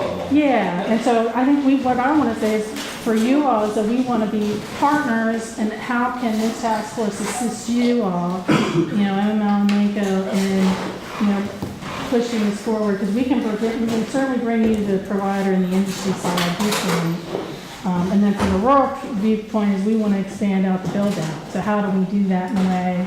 So, if there are ways that we can work together with you all, I'm sure I'll be in contact with you all this summer. Absolutely, and if you're amenable to it, I'd love to stay the rest of the day and Sure, hear anything else that's absolutely. on your agenda, because this is an issue that I know our organization is always going to want to keep on top of, for sure. I think as Mitzi said, the cities that have come up with innovative ideas on how you can have in-kind contributions or take a big grant to help you expand the program. I do see a connection here between this evolving industry and the ability to come up with creative solutions like that, where you allow the industry to access all of your county-owned land or your municipality-owned land, and in return, they're going to help you expand broadband to your rural areas. I think that is exactly what we're talking about here, and we were hamstrung under the bill last year from doing so. So we want this creative innovation. We want to be able to work with the industry to come up with creative and innovative ideas. As we're dealing with innovative technologies, we have to have innovative ideas to go with it and move it forward. So I definitely agree with you. We want to collaborate with all of you, and we want to hear about more ideas on how we can help you. And at the same time, we can help the industry and local governments at the same time. Yeah, I can provide one quick example. Was as part of an agreement for expedited deployment of small cells in this municipality, the carrier provided the entire municipality with an extra free fiber line to be used for fire and rescue. So that's exactly the type of thing that would have been excluded in this bill and prohibited. And it really led to a very quick and robust development in this community. think one of the things that counties need to look at when they look to solve the broadband issue is how are they going to be assured to have access to FirstNet and that it works properly, or an alternate solution. Secondly, their law enforcement has to be addressed. And one of the commonalities that I've seen, whether it's Maryland, Virginia, or some other state, is that a lot of the states have trails. And as Missy was speaking about, you know, when you go on a trail, you run. I'm less likely to go on a trail if I know as a woman if I'm not going to be safe. And there needs to be a solution for these trails. And the purpose of us being here today is to share our information, which we have kept absolutely quiet about, but wish to share with everyone. It is working in several places, and particularly what you know about Wi-Fi, 100 to 300 feet, and then it drops. More than 2 hops, it drops. The technology that we're using is 802.11n base. It has a range of 4.9 miles. It can cover any geographic area just like a mobile network, and it does not need towers. And some of the things that I believe Charlotte spoke about, autonomous driving, intelligent transportation systems, services in park, it is available. Thank you. Very good. All right. Well, thank you, gentlemen, for being here, and I'm sure we'll be in touch. Great. So thanks for, Yeah. and then we'll turn now to Ms. McCabe and from CTIA to talk more about wireless.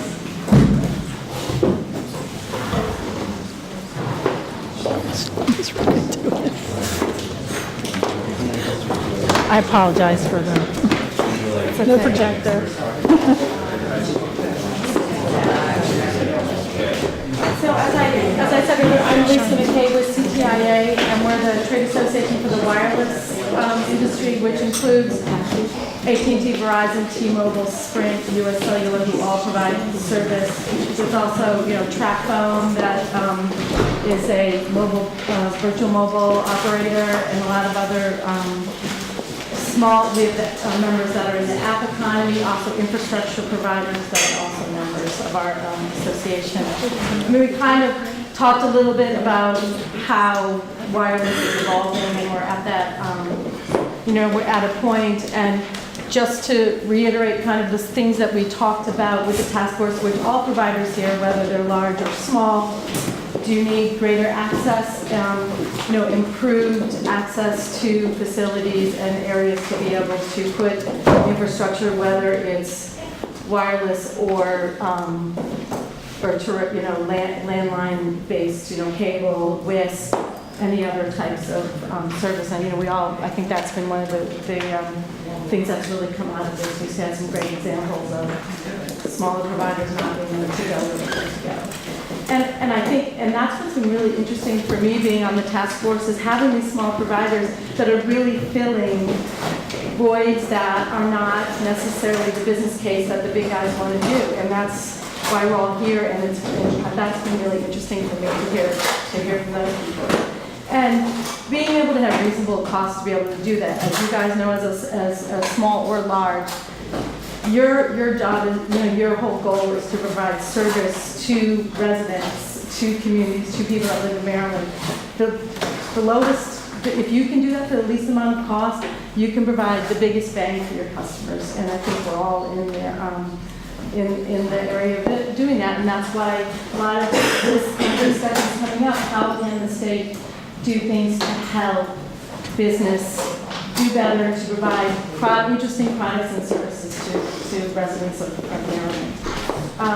And kind of we're talking about modernizing these procedures, how to make it work, how towns, cities, the state can just help everything go more smoothly. So I think that's why we're here. So I think we've had some good discussions.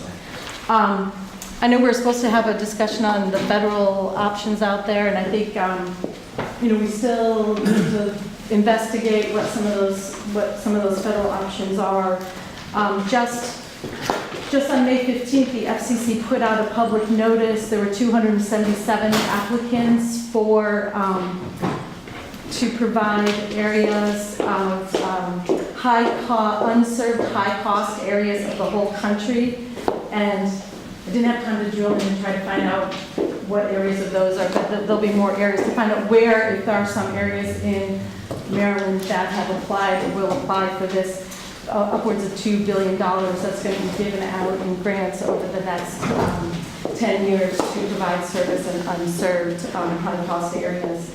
There's also the, RUS, Department of Agriculture has their program. I know a number of towns in Delaware have taken that money, and there were some in Maryland as well. So other things to think of, what other options are out there.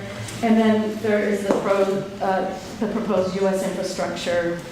Who knows what infrastructure is going to mean and how that's going to work, the federal bill, but there may be some opportunities for Maryland there. I thought I would just mention when we also look at, what are some incentives that Maryland could think about. One of the things that Mitzi mentioned was there's a weird tax structure in Grand Island. Here for wireless industry, but I'll just mention this. Some landline telecom companies in Maryland have a property tax, a different property tax rate because their property is telecom. This is more the landline thing, rather than regular business. So maybe leveling the playing field on property taxes in the state to make it be for all business. Yeah, I think it's an old legacy back from the Mile Down days that maybe Maryland could look at doing. Also, maybe having a more favorable income tax depreciation structure for broadband investment on equipment, which could help both small and large. And also maybe looking at sales tax exemptions for broadband equipment purchases. So, you buy a piece of equipment that you're going to use for broadband and you pay sales tax on it, and then when you install it, you're paying sales tax on it again. So I know West Virginia, Pennsylvania, and Delaware do not have sales tax on their broadband equipment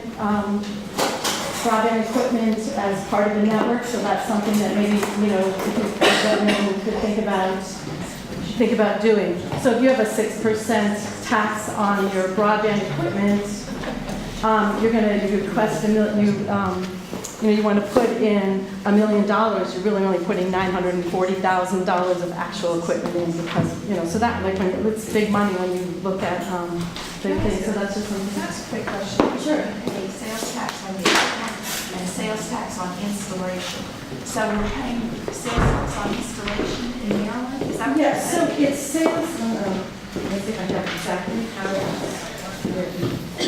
So, if you purchase broadband network machinery and equipment when you buy it, so say I'm buying a router. I get that. You pay sales tax on that. I get that. So if you're putting that into, I think if that's going to be part of building a whole network and you want people to build more of a network, maybe if they're building a network and they're buying broadband equipment, you just don't tax it. Okay, but you So said it's not a, something about tax on it's not a double tax, but it's like if you're putting something into something, maybe you would not charge the sales tax on that.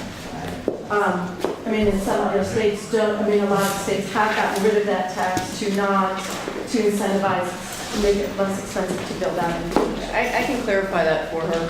So if you're building the network, you're going to pay the sales tax, but I would tell you my upstream provider, so I have to buy fiber circuits from a provider, a large provider. I get charged sales tax, so they charge me sales tax and then they remit that sales tax. So they're just passing that cost down to, in this case, they're passing that cost on to me as a... And you're building a network. And I'm still building, so I'm paying those taxes, which do impact our overall costs. I'm sure we can write something up about how that exactly works. I'll send you one of my bills. Yeah. My fiber bills, yeah. And I even have, there's a 2012 study that Columbia University did that talked about how sales tax along the process can, it can lower the per capita investment. So, I can share that. I can share that with the group. So those were, so the next, I thought I'd also mention that if we're going to go down the road, I don't know that we would, of I mean, we have some state money, or figuring out, I think we're talking about money into a fund,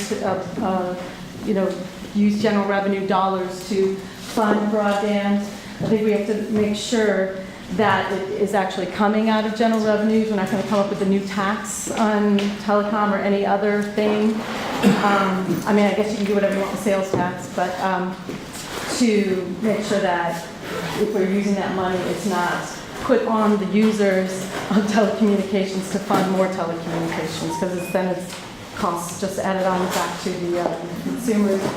And also, if we do look at that, we should probably make sure that it's done in a competitive way, like an RFP or an auction or something that isn't just like, okay, we'll give the incumbents the right of first refusal. Kind of just think about how to do that, and also to make sure that it's technology neutral, that all players in large, small, wireless, landline, satellite, everyone can participate.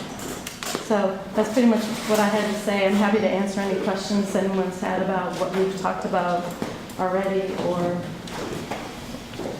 As you indicated earlier, the small cell technology is more driven by urban need, congestion on that system, and the gentleman talked about as well. Can you speak to the last mile in the rural areas, what your thoughts are, what solutions might be?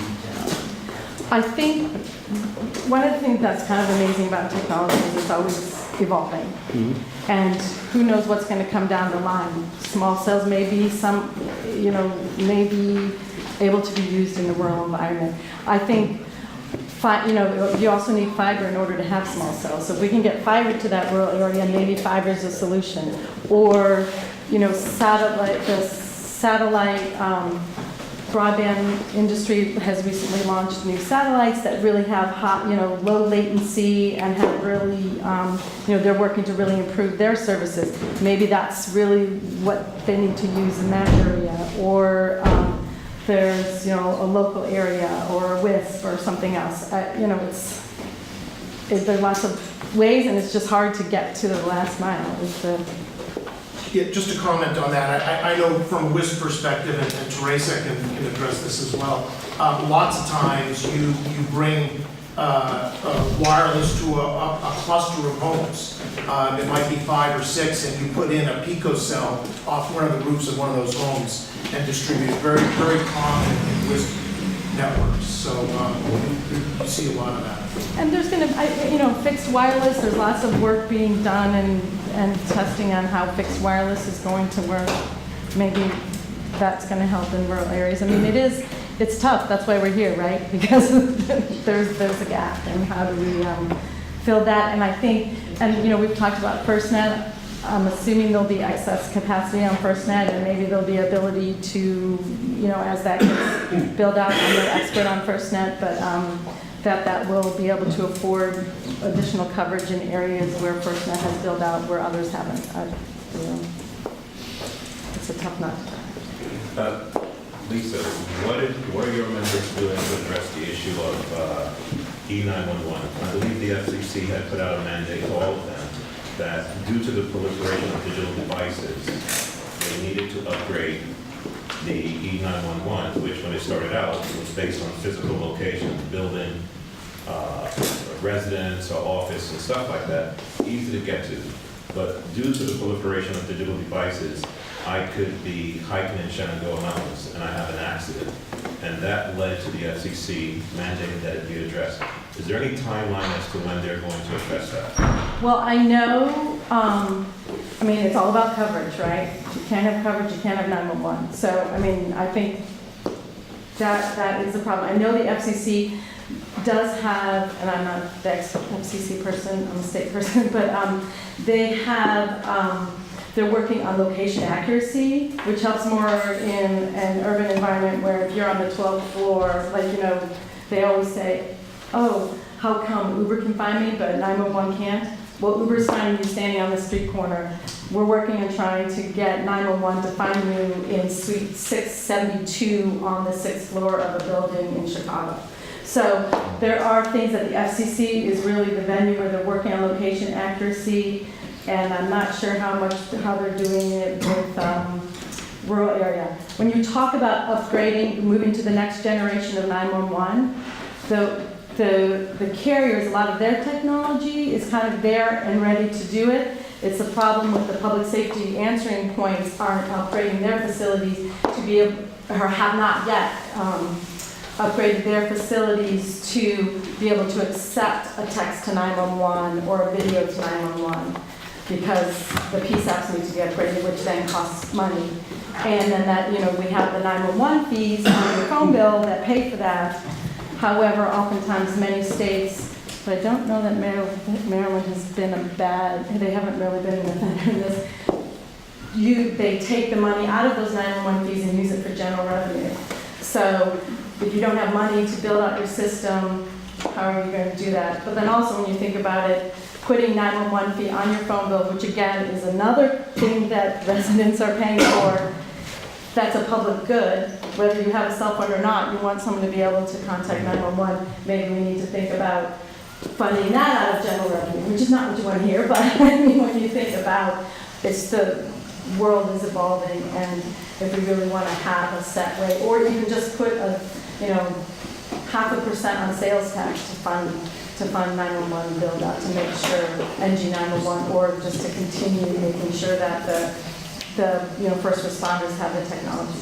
And one of the problems too, if I can just, is the creation of family plans, right? So you have 6 cell phones on one cell phone bill, and the bill is only charging you one time for that 911 fee. So right, but if that fee's $5, you want to charge people $15? I mean, right, I think that's an antiquated way of funding 911, period. Yep, I agree. Just because 5 people are using that phone, why do you want to have to charge them, whatever? I think the fee in Baltimore is close to $5 for 911. It's $1 across the state, 75 No, cents. but there's a local fee. So Baltimore City. There's 5 counties, I believe, that are authorized to do it. And in fact, Baltimore City has one too. I think some cities. Yes, Baltimore, they count as county. Yeah. Okay. But I mean, that's. They do, and I will say that in Montgomery County, it's $3.50 per wireless line. And because of the way that state law works, that tax has to be imposed per line, it is taxed. But it does mean that where you have a family plan and you have 5, that's $15 a month. 5 phones on there, you are paying that. However, we'll also say, what it also gave us is data about how many wireless lines are in the county. And in December, we surpassed 1 million wireless telephone lines. There are 6 million people in Maryland, and there's 6.5 million wireless connections. And so everyone, the average person in the U.S. has 1.3 connected devices, and it's going to continue as we come up with new technology, like a way to monitor your blood sugar, or we've got Fitbits that you want to have connected and all kinds of stuff. So life is changing. For good or bad, that's your decision, but I think, we just are trying to kind of set the stage, and I think hopefully a lot of this stuff will get to the rural areas and provide the services that we want for residents of Maryland.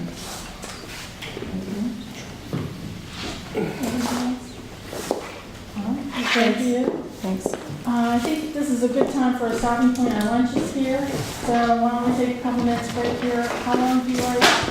We have on the agenda that we would work through lunch, but it looks like we're on schedule, so thoughts on, you want to take a break for a couple minutes and then come back? All right, let's take a break, get the lunch, we'll come back and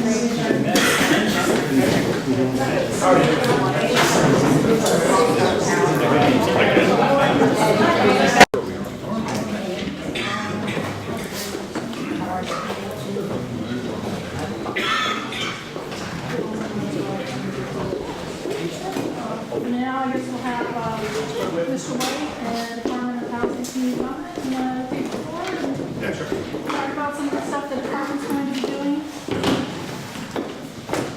Good afternoon. I was really glad that she was letting everyone eat, because I just saw that 300 lunches sitting here, and while you're being totally bored about what I had to say. So that kind of worked out. I'm going to start with the big news. There is a director of rural broadband who has been appointed. He'll officially be appointed. Actually, a press release made online talking.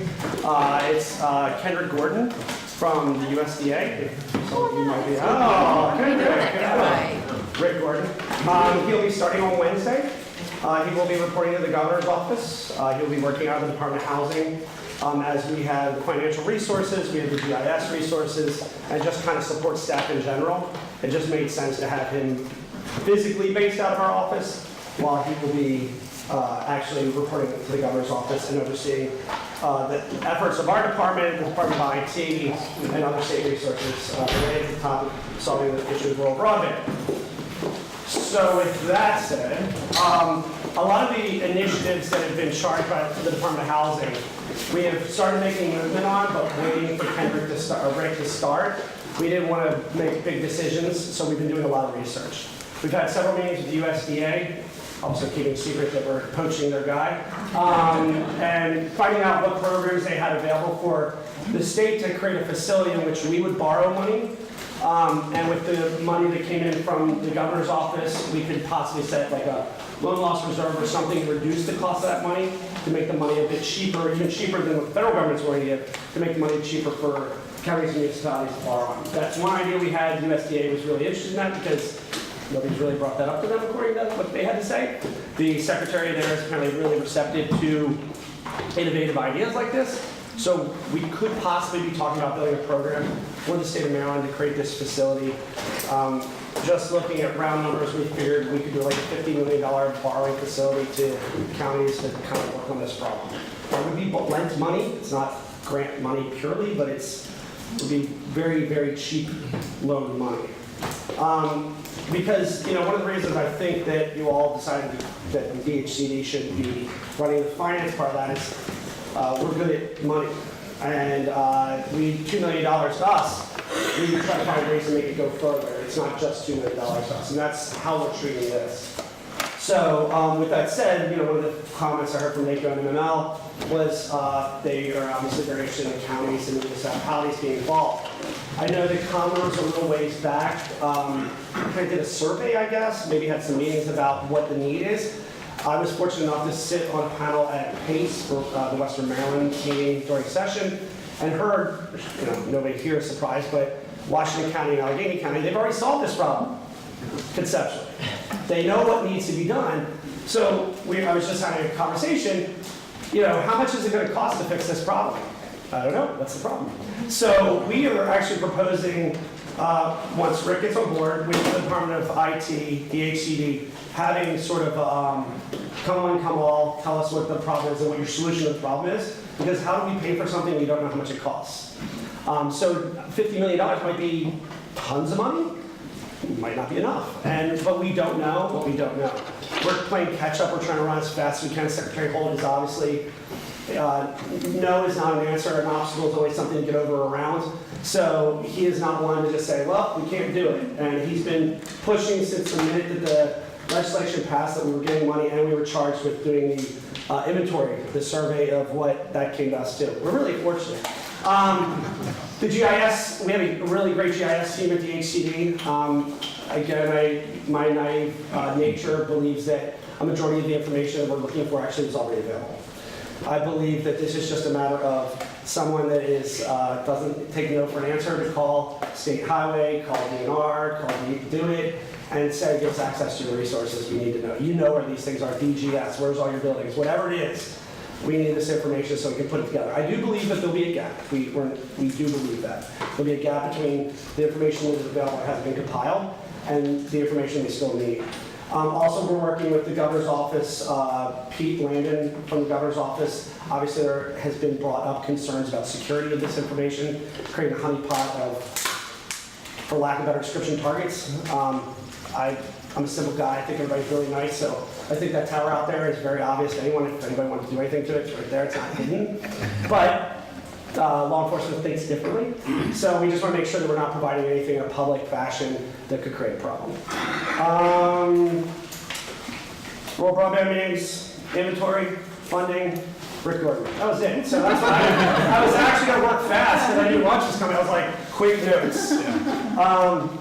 One thing I do want to say is I agree with NACO and MML about, like, I don't think that anybody here thinks that this isn't important. One of the great things about DHCD is, you know, they talk about Brunswick, Cambridge, you know, Secretary Holt, Deputy Secretary Reed and I, we don't do our job from behind our desk. I know the mayors of almost every town in Maryland, I feel like. They know me, I know the county executives, we get out there, we're doing our jobs. So for us not being an internally facing agency, we really do know the complexities of these communities. So we get out there and we do, we have the dialogue already. So anything we can do to help further that, I know you guys do a hell of a job, but we do have relationships and we're good at pushing ahead. They are. Yeah, so, and you know the really cool thing about being at the ACD, I'm just gonna do a quick commercial, is everybody loves us. So, so any questions I'm happy to answer. A lot of it is gonna be when Rick comes on board, so I'm gonna say now, when Rick comes on board, we're gonna definitely get an answer to that. That's not how we're When gonna does Rick come on? Wednesday. Okay. There's a press release coming out, literally it could be out any minute now. I wanted to make sure the timing was right, that I wasn't announcing something here, but it could be in your email box right now. But he starts Wednesday, officially. He might be here today. He's wrapping up stuff at the USDA and trying to rush up here. But I told him to call me because I don't want him driving from DC to be here for 2 minutes. So I was telling Charlotte about this. I ran into this man from the Federal Reserve Bank of Richmond. Yes, sir. And at an affordable housing meeting. Yes, sir. And he says that they want to reach out to communities to provide broadband funding. Charlotte says we're going to have him come to one of our roundtables. What's his name? His name is Peter Dolkart. Who used to work for the HCA. Yes. Yes? Yes. So we know Peter, yes, sir. Yes. And he and I have spoken a few times again. Sorry to give you the answer already. We were just waiting for Rick to come on board. To kind of But I'm just saying that there could be some Yes, sir. other money, not taxpayer money, so to speak, out there. Yeah, and that's one of the reasons that, I mean, obviously a lot of you probably know exactly who Rick is. We're very excited to get him because he's going to be on our side, he knows the federal government side, he knows how to speak that language. So we're hoping he'll be able to further a lot of this and know where other pockets of money are, know what other states in regions that are not in, what they're doing, and just kind of have that expertise, and obviously he knows the business. So we're very excited, but Peter, we've spoken with Peter a couple times, we're just waiting for this. And Rick's last name? Gordon. It's Kenrick, spelled Kenrick, but he goes by Rick. So his state email address will be, he's gonna hate this, but KENRICK.Gordon, GORDON, @maryland.gov. Mike, you mentioned that there's $50 million available for counties. Could be. There is $2 million in the state budget to solve this problem. One of the reasons it was given to the HCD is because we don't see $2 million as $2 million. We don't say, we're going to create a $2 million lending program or grant program to solve this problem. I mean, honestly, it's... So whatever the number happens to be, we'll be rooting for as big a number as you can. Yes. Are the only entities that can ask, if they can qualify to get access to this money, public sector? So there's so we don't know yet. We're working, we are trying to make this money as available as possible. So even with some of the state resources that we currently have, we're looking at making them public and private resources. Because there's some limitations like on the trunk line, on how we can use that and how we can give access to the private sector. We're looking at trying to solve that problem. So we want to make this money as free as available as it can be, because it can be available to anyone. But we don't know yet, because it literally is a conversation that we're just waiting to finalize once Rick starts. Well, if you ever want the input, we'd be more than happy to come Well, to the meeting. again, once Rick starts, we're looking to have the kind of a rural broadband, bring everyone in, bring providers in, bring anyone that has a thought on the topic, get everybody in, because like I said, most of the counties, majority of the counties at least conceptually know what needs to be done and knows what the low-hanging fruit, if you will, which none of it is anymore, but what that is and how we can get to it. The conversation I had with, I think, folks from Washington County was, what are you going to do this year, and what could we do to make you go 2-3 years ahead? Like, how can we do the next 3 years this year? So, and the answer, I mean, originally I was saying, I said, I know the answer is money. And then she said, no, it's not money. It's like, we need trenching machines, we need operators for those trenching machines. I was like, tell us that's not money? Yeah, I was like, that's money to me. I'm not going to buy it for you, but I'll give you the cash for it. So, But we're just trying to get people, that's the conversation we want to start having. We know you have a plan, we know you have a year plan, like what are we gonna do this year, what are we gonna do next year. We want to say, what are you gonna do next 3 years and figure out how you can get done this year. I think is kind of the mentality that Secretary Holt's pushing ahead right now. Well, no, it's terrific, and we want to make sure that something good comes out of it. But the issue is always making sure that whatever the investment does, that it's done through an entity or group of entities that can actually provide services to businesses and people. Yep, totally agree. Okay. Any other questions? I have a question. So you mentioned briefly the GIS piece. So part of the charge for this task force is we have to come up with a map. And we need to identify, so is that something that we can work together with the department on? Or is that something I should take up with Rick? Or, You should wait till Rick starts. No, no, but it will be something that the department will obviously be a part of. Secretary Holt wants to make sure we're providing all the resources, which was I think one of the conversations about just making sure that a representative from DHC was in the task force. Until now, we weren't. So just to make sure that we can provide whatever resources we can to further this and get this problem solved. Yes, ma'am. Don't ask hard questions. I know you're going to have a really hard question. You got up and you should have been doing a presentation. Now you're going to ask me something. I have no idea is the answer. I forgot what the second half of the question was. Perfect. Yeah, that's why I do what I do. So one thing is, specifically, I'm hoping that they will be looking at whatever pieces in state law now restrict the ability of Maryland government networks, and by that I mean the 6 state government networks, from doing public-private partnerships, because I know there were restrictions on some network Maryland and it's way up there. We're okay. It's way up there. Yeah. So that would be the. And that is something we are looking at. The network, the state network is the public-private kind of relationships. It's something we have all of our best lawyers on right now. Well, right. So I would just ask for the state itself to be really pushing those state networks, who their initial answer is almost always no, no, and no. The state really can be the best advocate for itself as opposed to local governments. And once Rick starts, we can definitely start this conversation. I got to beat this Rick. I know, Rick, he's a hell of a guy. That's why he should be here, so he can be like, hold on, I don't want. But yeah, I mean, a part of this is, just to be clear, DHCD is the financial arm of this solution. So we aren't the problem solver. We aren't the experts by any means. We're not the IT experts. And we have been running as fast as we can to get caught up with everything you guys have been doing for the last year plus. So I'm not going to pretend that I'm an expert and I have the answer to anything right now. It is one of the reasons why Rick was such a good win for us, because he has been in this game the whole time. So some of this, we have no doubt there's going to be legislation that's going to need to be addressed. The department is really good at getting, I'm going to point to Cambridge, folks in Cambridge, we're really good at getting people to play well together. It's something we've actually very successfully done recently, not having anything to do with this topic, but just it's something we'll bring everybody together and have a conversation. So I do think that we will be working very closely with Rick. Obviously, geography alone will be in our offices, but it's one of the reasons this expert's been brought on board, to know where all the problems are and how to fix them.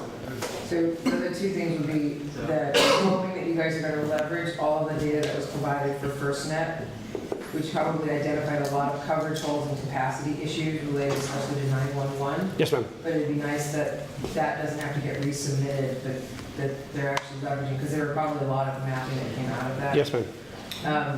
And then the third thing was about E-rate. It would be helpful, I think, that there's lots of E-rate consultants out there, and a lot of them will work on some form of commission, I'm assuming. So potentially there's things out there, but a lot of that money for building fiber and operating those networks where you're providing service for schools, libraries, for places specifically dealing with maintenance of effort.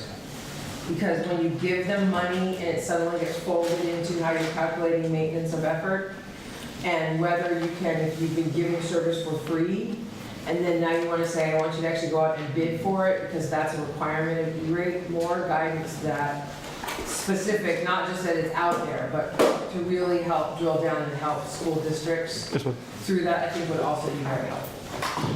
I'm gonna make sure Rick calls you. Anything else that I can't answer?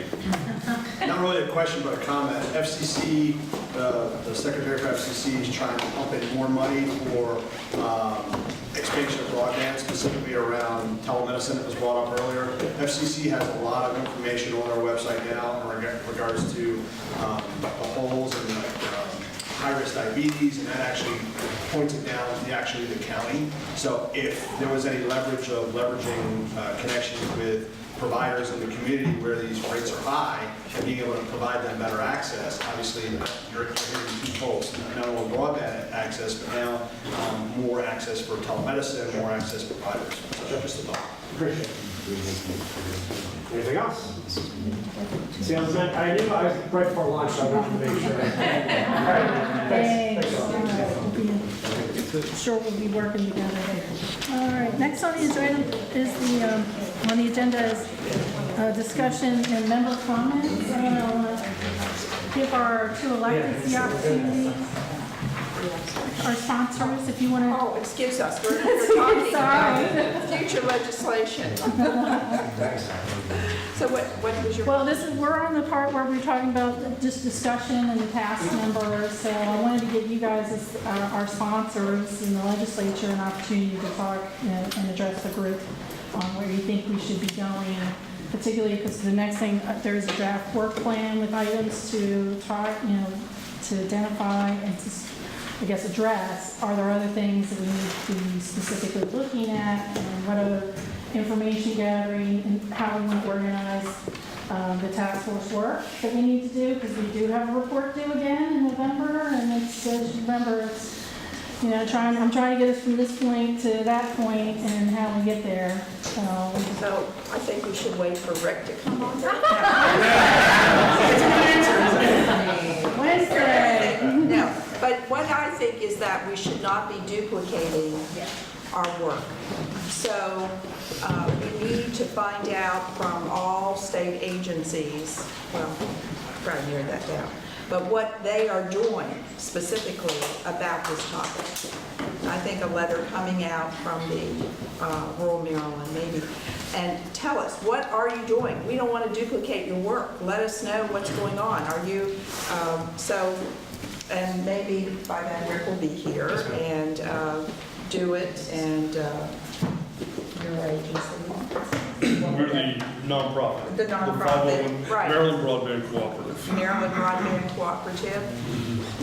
I just don't want us to be duplicating work.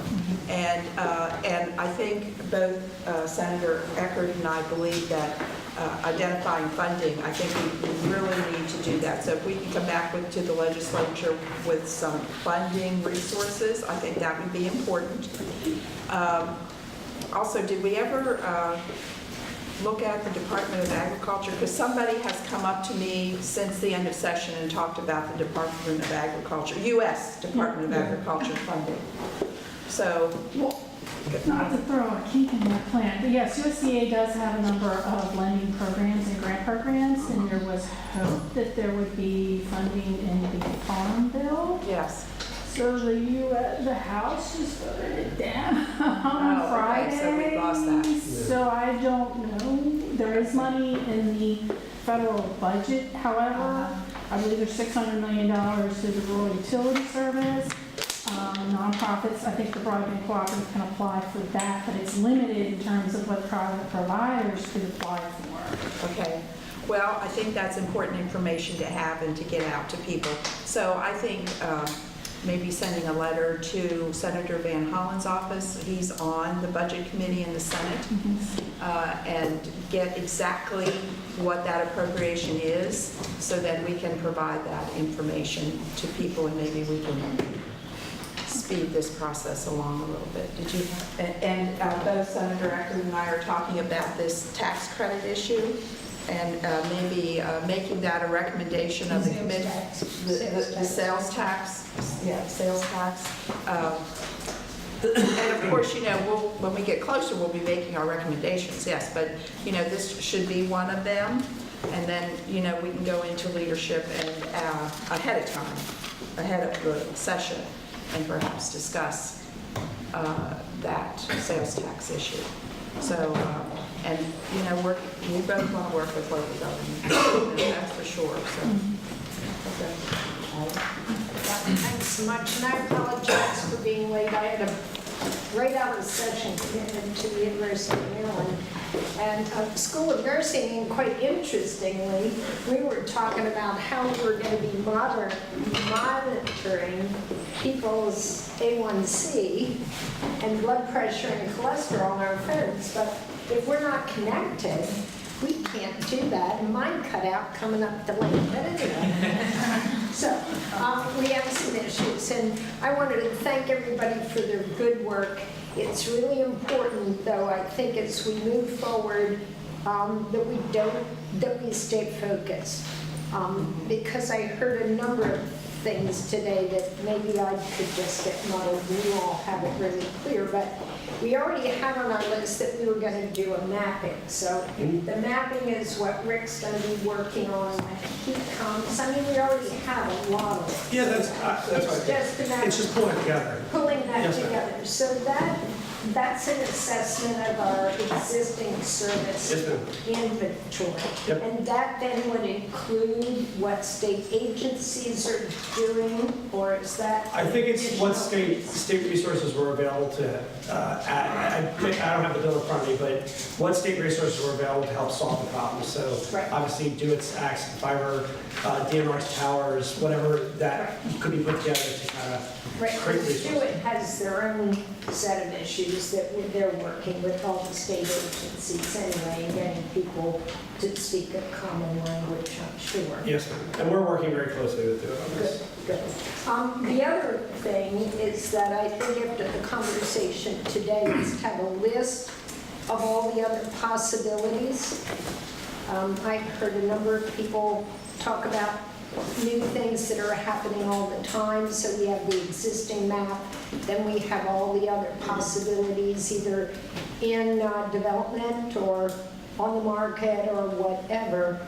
And then so that when we finally put this together, we can be prospective in looking and thinking about sustainability. How long can we flesh this out? Because when we did this the very first time, I think in the 90s, we just captured what was, and we're a long way from there, and it's changing all the time. And then the other issue is how, so that's two things on our list, and then formalize the funding sources and the resources, both for now and for sustainability. So whether we do a combination of the loans, the sales tax stuff, and we have to be careful about all that because we didn't succeed with any of those initiatives this year. So we have to look at that, and whether they're tax credit programs or whatever, all of that gets a little sensitive when it goes through the legislature. But my experience is if the committee working on the proposal supports in consensus most of the legislation that goes forward, and you've included everybody, then most of the time you don't get sabotaged. So that's really important in thinking about that. And I think, as we talked about this morning, all of us might not have cell phones, but maybe we do for part of the time. There are a lot of people that get them for a short term and then they get another one, and so we need to make sure everybody has access. And then, as she said there, the review of the current legislation and regulations that could possibly trip us up moving forward. And I know the biggest one that I hear about all the time is, Department of State Highway, Natural Resources, Ag, are there, right-of-way issues? Are there permit issues? How do we deal and address with that? And how do we make sure that we kind of clear the way before we put the road down? So I just want to thank everybody for their good work because it's very important if we really come up with a good plan, and work on it, have it ready to go by next year, that would just be monumental in making sure that all of the ground gets connected. And there's no disparity in that, that everybody would have equal access and in an affordable way, like healthcare, quality, affordable, and accessible. We keep working on it. Anyway, thank you all so much for your work. All right, so I'll open up for other task force members. Any thoughts, ideas? Now, there is this draft work plan in the back of the packet of materials. I just point out, there are also some emails we do get contacted from time to time from constituents about their issues with their internet. So I forward them on to the task force. We don't make any solutions, we don't make any promises. I just forward them on to you all, so there's no coming out. You have a charge, which is to assess the connectivity, which we kind of have addressed in the past year. We know what those numbers kind of look like. Then we are to examine how to access maps to educate the public and then calculate the costs. What universal last mile broadband coverage. So that's our statutory charge. It's included currently under law, state law. So I drafted, this is just my first attempt to draft a work plan to get us there, but I want your input and I want your ideas and comments because, we're all in this together and I want to have consensus on the plan and recommendations going forward. I just wanted to add, thank you for bringing attention to all the work that you've been doing in this report. We're not objecting too hard that apparently we're doing more work for this November. But the thing I forgot to mention about on the state piece, that would be very helpful is the workforce doing something. We're working on something with the community colleges so that, particularly in rural areas, that there's a training program that exists for people who want to get these new jobs deploying this type of equipment, and that we can have Maryland workers doing that. And the other thing is, in the mention about the sales tax, I would request that at one of the future meetings, we have a discussion about payment is kind of thing like where you have these no possibilities. Is the idea that individual counties are going to be responsible for funding each of these or proposing solutions in each county, or is it more of a regional, potentially like a tri-county approach? And is it that, a general sales tax sort of suggests that everybody in the state is paying, and as we presented, there's a lot of different, the way that the amount these things cost, it varies whether if everybody in the state is helping to support deployment in rural areas. Is it just the people who live in that county? Is it just the people who are buying the service? And that makes a big difference. So philosophically, dollar-wise, if there's a way to tee up that conversation, I think is going to be very important, particularly for building more consensus to get more funding into broadband.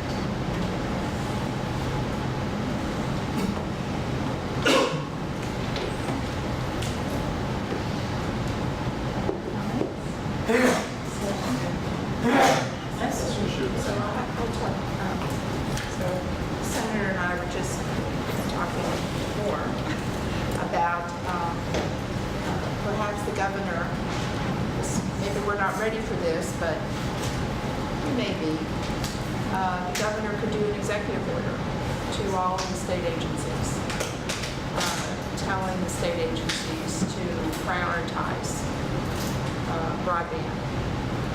And that would go into state highway, DNR, things that the senator brought up that may be obstacle.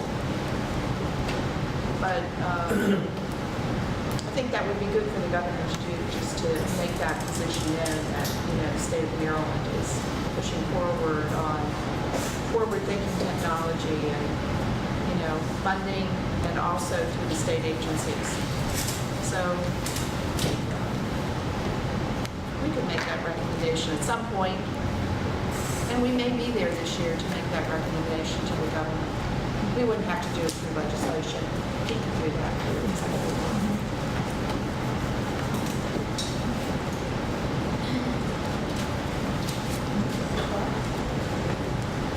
So I worked it out that we would meet monthly to get to November 3rd. Does that work for people? Do you think we should break up in less meetings, work groups? Do you want to subdivide and have people tackle specific issues?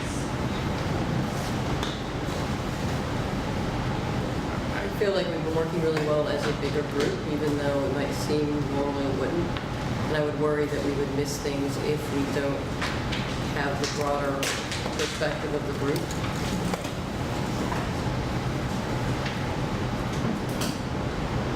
Is monthly too aggressive, not aggressive enough?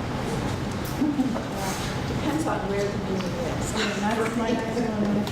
Actually, our point that we do sort of have 3 regions of concern, right?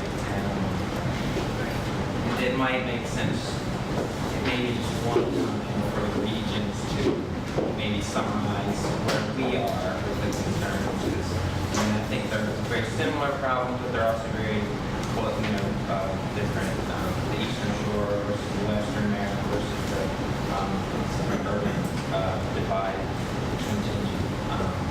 So it may not be entirely bad if we did a subgroup, just with specific goals of what we are to report back out of that get together. And we would have to, I love having Grace, but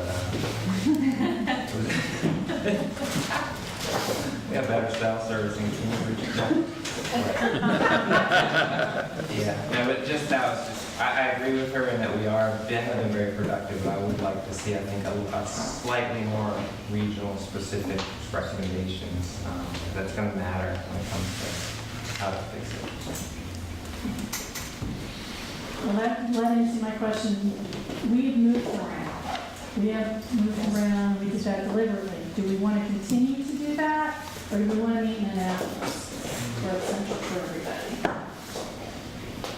I vote for Annapolis. Second Annapolis. Okay, have we moved around enough? Because we have hit all the areas of the state. I have just one question. Whose mission was it to find these locations? Way to go, Aaron.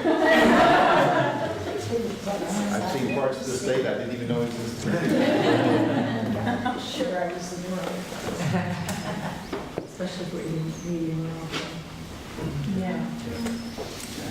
Because that's easier for us. It's actually easier for us to be in Annapolis. Okay, then we'll do that. And then, so we have, I have issues, the updated mapping to identify the unserved areas, creation and presentation of the state inventory, calculating the build-out costs.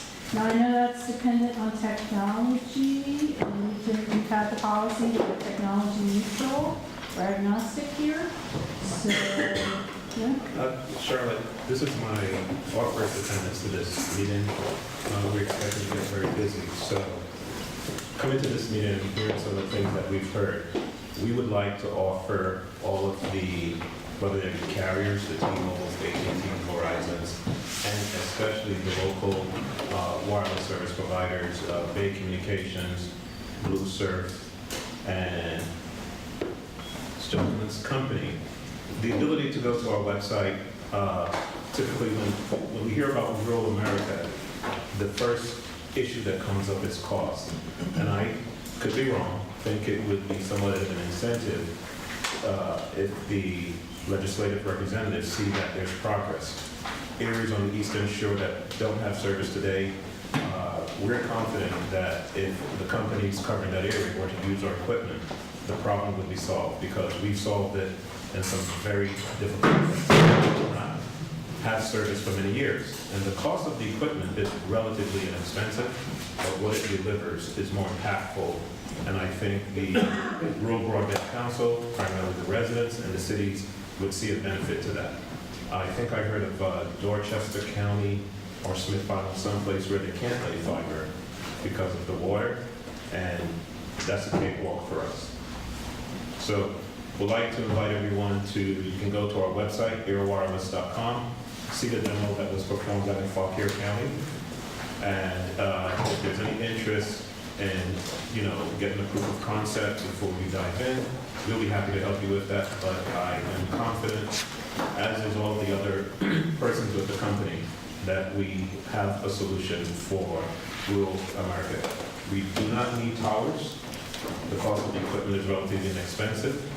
And we're able to do something that a lot of the other technologies cannot do. And that is asymmetrical speeds of up to 450 megabits per second. So you can, if we cover an area, you can log into the network using Wi-Fi. Just about everything comes with Wi-Fi today. And you can walk, ride, drive, or run and still stay connected. Certainly put that open for the members of the task force and giving that feedback later. Is any of the $2 million that we leave in the budget available to do any kind of planning or any kind of technical assistance in determining where there's build out? Because the feedback that we had, particularly from Sean Lee and Comcast, they were willing to go in individual areas, look at, and basically tell you that this is where we have facilities built out, and have members from the local government say, well, these are the areas where there's a lot of people, or not a lot of people. Comcast is not so willing to share mapping information, but they were willing to help do that. There were some people out there who can help with drafting reports, but I just wanted to find out, is it purely going to be a voluntary effort relying on the folks in this room and our ability to control other people, or is it going to be any money available to do either any technical piece or writing it? So money came in through our operating budget. Obviously, the operating budget can be put into capital investments. So short of that answer, the money has not really been defined unless either of you have more of a definition where it's to be used to solve this problem. And again, our instant reaction is how to turn it into more money. Like, that's just how we're wired. But what are the limitations of the money, I think, are still kind of a bit broad. So the answer is probably yes. Okay, and then for the mapping piece, that's also with housing? It is. And did you get any funding for that? No. Okay. And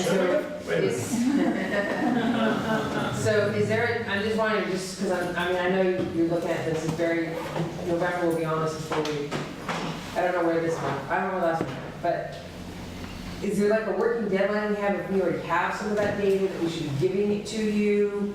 Just to kind of. I think if local governments have that data, they should be giving it to Yeah. us. Yeah. Do we have can we send out to the group, like if you have mapping data or you have this stuff, this is where it should go? Yeah. And we can coordinate that on our end for a kind of repository of where all the data can go. Okay. And we've got done in Montgomery County, people gave it to us, and it's an Esri platform. Yep. I think you guys have. So if you want any templates or stuff from us, we're happy to give it to you. That would make my GIS guy that much happier.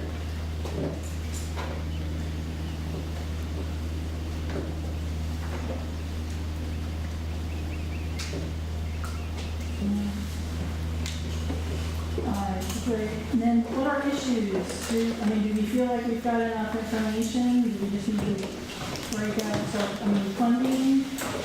Yeah, I was just going to ask, on this build-out cost model, this is a very, very researched topic. And I'm just wondering, have we done a survey of models out there that we might tap into? No, we haven't. We've started a repository and people send me information, so there is a Dropbox link that the task force has access to, and that's got a lot of that planning. So there's a lot of planning data out there, and a lot of guides, and there is some of these models. So that information's in there, but we haven't done any analysis of that or presentation of it for the group. like a public-private partnership model, or a local, strictly local, the municipal light model comes up a lot. We haven't done, if there are others, or maybe we have a suggestion for a model. We haven't done that kind of work, so we can start examining that, make that one of the task force issues to look at. I think we need to keep in mind as we start to define the areas that are considered underserved, we need to set a minimum acceptable service level. What are we considering underserved? Are we doing underserved or unserved? That's another question. And what is considered unserved? Because, anybody can get Q's now. I think Or, we adopted the Verizon FCC prepaid definition. DSL, is that unserved? Or, We adopted the FCC definition. The FCC definition, okay. So we are going to limit our field of view to the areas that do not meet the FCC area definition around broadband. Okay, very good.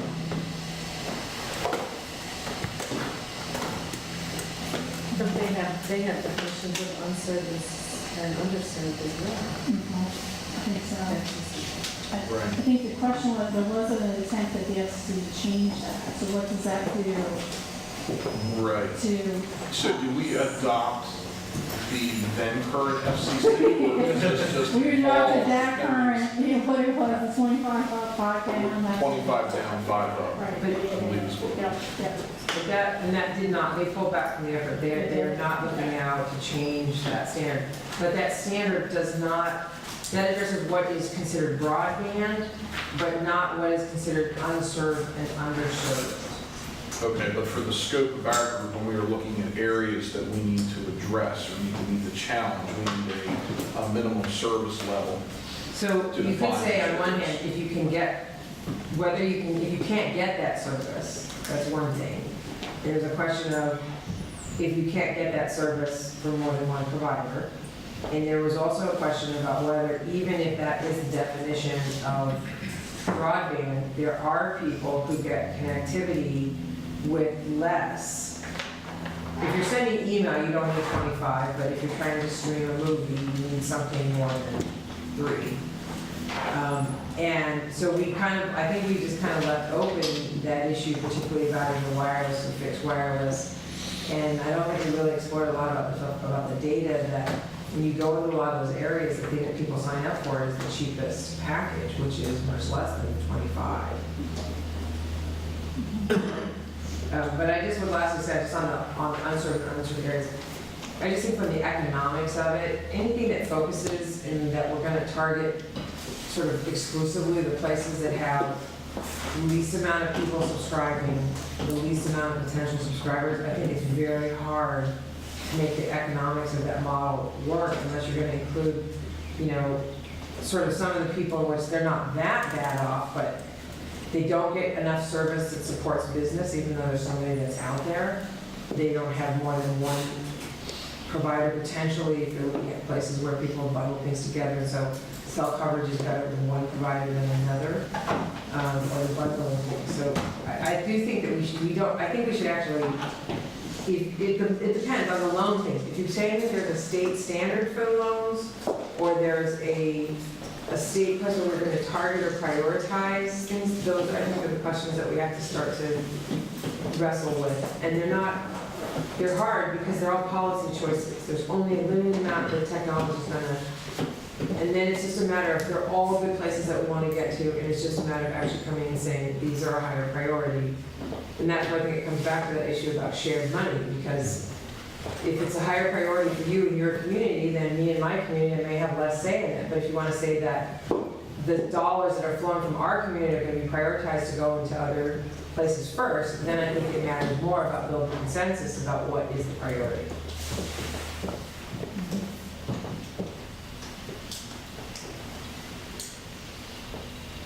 I don't mean to be bummer, I'm not saying we can't do it. I am saying that it is hard. No, it's a challenge we're going to get in the legislature.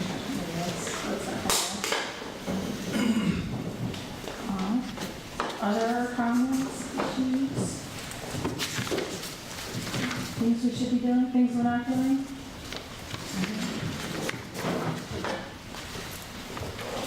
All right. ask the task force members to please look over these dates and let me know. I tried to schedule these monthly, so targeting this time next month in June. Although I think we're conflicted, right, on this case? So, I have a conflict on this case, but if you guys can let me know. And we did, so I do have on the schedule for the August that we would meet at the NACO convention, a lot of us go to this. We do have, we've already got the room, I think it's the 16th, so Thursday at 9. They'll tell us the actual room number, so folks are traveling to NACO for the conference. We did a meeting there last year, which was well attended. We'll have access to a lot of county officials that then. Is it a big room? It was last year, I'm not sure, they haven't been assuming some of that. So it's really Charlotte, did you factor in Todd Seafood Festival in July? I did, you noticed it's not on there. It's the 17th or the 19th, because yes. Okay. I just didn't remember what the date was, but It's that. the 18th, it's July 18th. Okay. Got it. Thank you.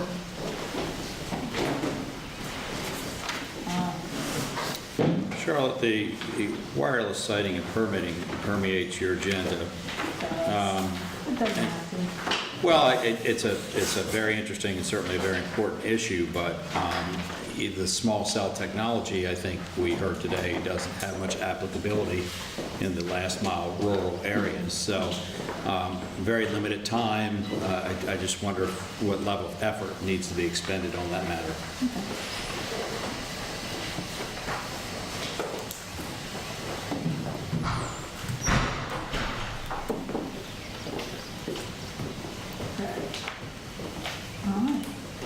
Anything else? Anything else for now? Seems like we're tapped out. Everybody wants to go outside. Enjoy the sunlight and. So, guys, come up with ideas or issues you want us to look at, let me know. Speakers, particularly with some of the federal agencies, it takes a couple months to get these on agenda, so just please let me know. Thanks for everybody for coming out. And Thanks, Charlotte.